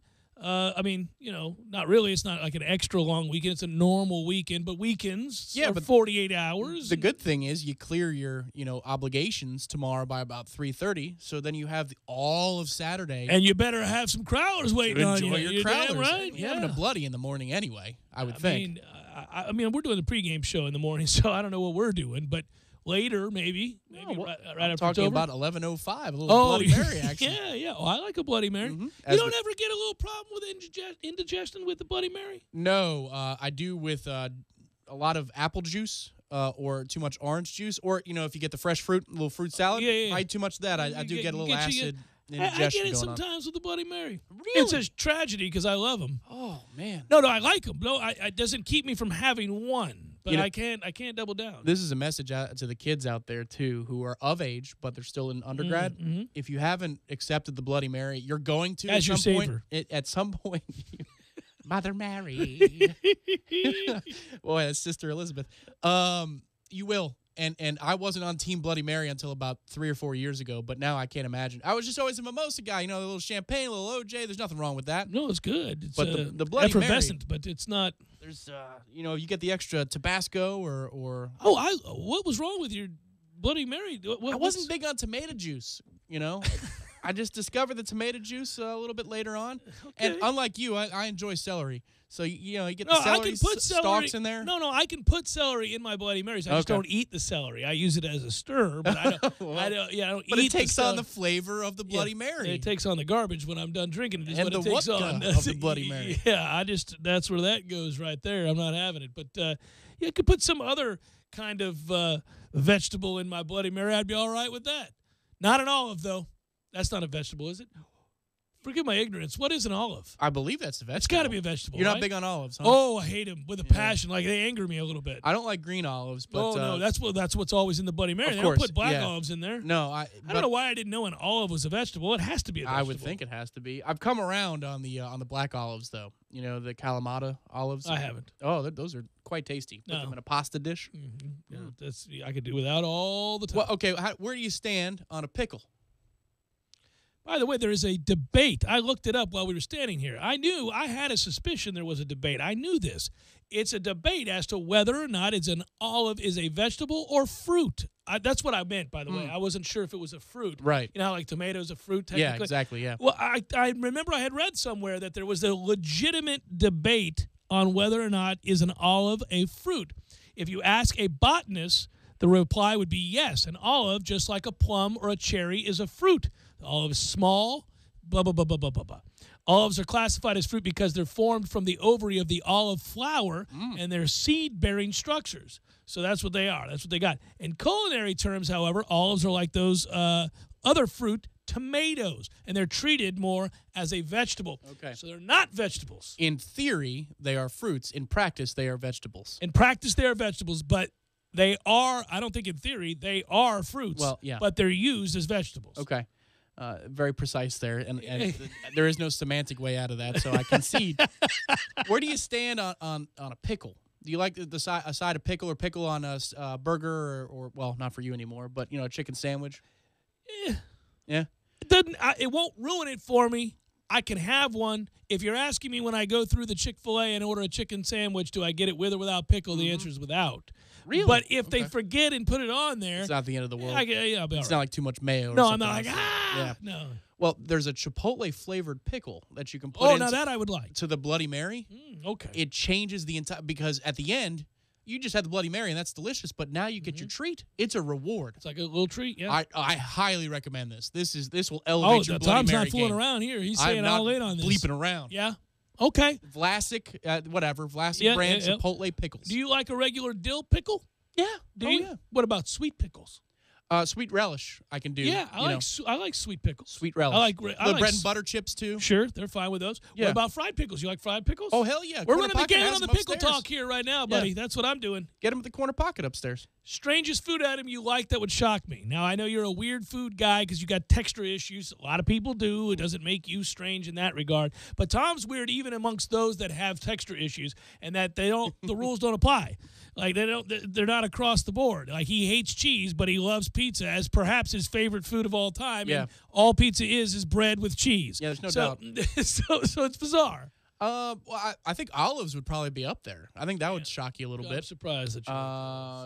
Onions, all kinds. Well, raw, I was really sauteed. hoping you were going to shock me and tell me that you really like yogurt. Oh, God, no.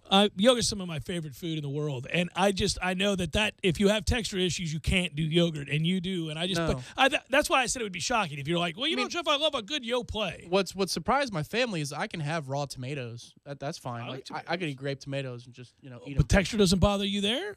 The inside of one of those things? Well, they can't be, squishy, 3 or 4 yeah. days. Squishy is disgusting. Hey, so we're going to win tomorrow, right? I think so. Okay, yeah. I think so too. Listen, we have a pregame show to do in the morning, but I'm going to tell you as I sit here today at the 7th Hill Tap Room, I kind of feel like Florida State has a chance. Let's just put it this way. I may not predict this. But, okay, I'll tell you what. Let's do it. It's perfect timing. Let's do a little What's on Tap here real quick.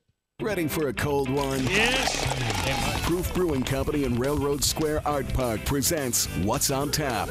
So, Jeff, what'll it be? Well, one of 14 taps right here to choose from. I could get busy. I mean, we have a lot of things to choose from. What's on tap is football. There's football tonight. There's football all day tomorrow. There's football on Sunday. It's an easy choice to say football, thanks to our friends at Proof Brewing Company for coming on board to sponsor What's on Tap. Proof Brewing Company, and For the Table Hospitality present the 5th Annual Tap Invitational. That takes place, by the way, real soon, September 29th and 30th, one of North Florida's largest 2-day beer festivals. VIP and general admission tickets are available online, FloridaTapInvitational.com. So football is on tap. So let me get to the prediction part of this. Reason, logic, trying to remain level-headed. These are all things that kind of creep into my head as I realize that, hey, you can't assume certain things about a game like this with all the time that's elapsed between the previous game and this one and the starting of a freshman quarterback. Call it a hunch. I will reveal the hunch. Again, the more logical side of me might call this closer. The gut, if the gut had its way, and the gut's bigger than it used to be, so maybe I should have to listen to it.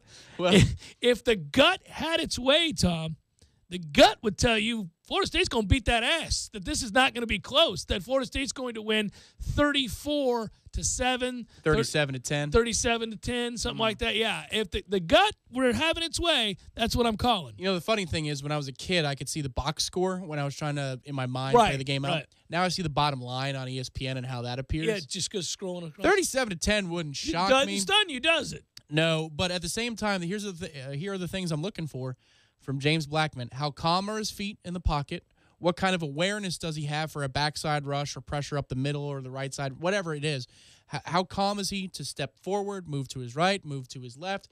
Are his feet underneath him for throws? And then earlier in the game, is he elevating the football? Because that's the sign of nerves. And I'm sure he will for a throw or two. He might nuke one over somebody's head. But how quickly does he come back down to earth, gather himself, settle things down, and then just throw strikes and darts? So, when it comes to basketball, I'll say a phrase, and I can't say it on the air in its entirety, but I use this phrase where I'll say this team needs somebody who has a little MF in them. Mofo. You got a little mofo, right? Got a little something of that in them. And that goes all the way back to my youth.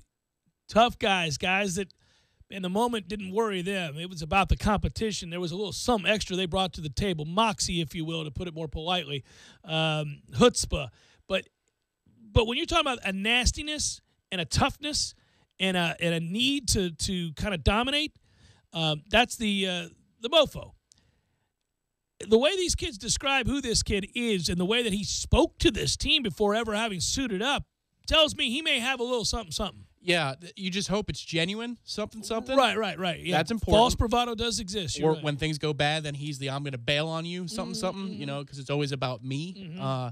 But the two things that in these past 3 weeks of hypothetical season part 2 that have made me perk up. Last one, Tom. Well, this is it. One more show tomorrow. Well, yeah, pregame, but after that, buddy, it's over. No more hypothetical anymore. We saw the damn game. We did. It happened, and Jimbo let us watch it, which is great, and we appreciate his permission to watch the game. But ball makes sense to him, what Jimbo Fisher said to you on the Sunday interview. I keep repeating it, buddy. Keep repeating it. And then Alpha Dog. I don't even care what his teammates say, as I'm about to cough. Yeah, Alpha Dog, and he said ball makes sense to him, and this from a quarterback coach, play caller, and former player. I mean, that'll make you feel good. So you got a guy who has the smarts, and he has the charisma. And he's also 6'5" with a strong arm. So you can't teach 6'5", but he's got that and a big arm. He's also wafer thin. Let's hope he doesn't get hit. Hey, thanks to you, Tom. Thanks to you, Matthew. Thanks to everybody who swung by and or listened to the show. Don't forget, tomorrow, Tallahassee Game Day begins 9 a.m. right here on these airwaves. Myself, Tom Lang, breaking it down. Looking forward to the game. Welcome back to town, everybody who's here, and enjoy yourself. Be safe. Be good to one another. And go Noles. We'll talk to you next time. We weren't particularly cool.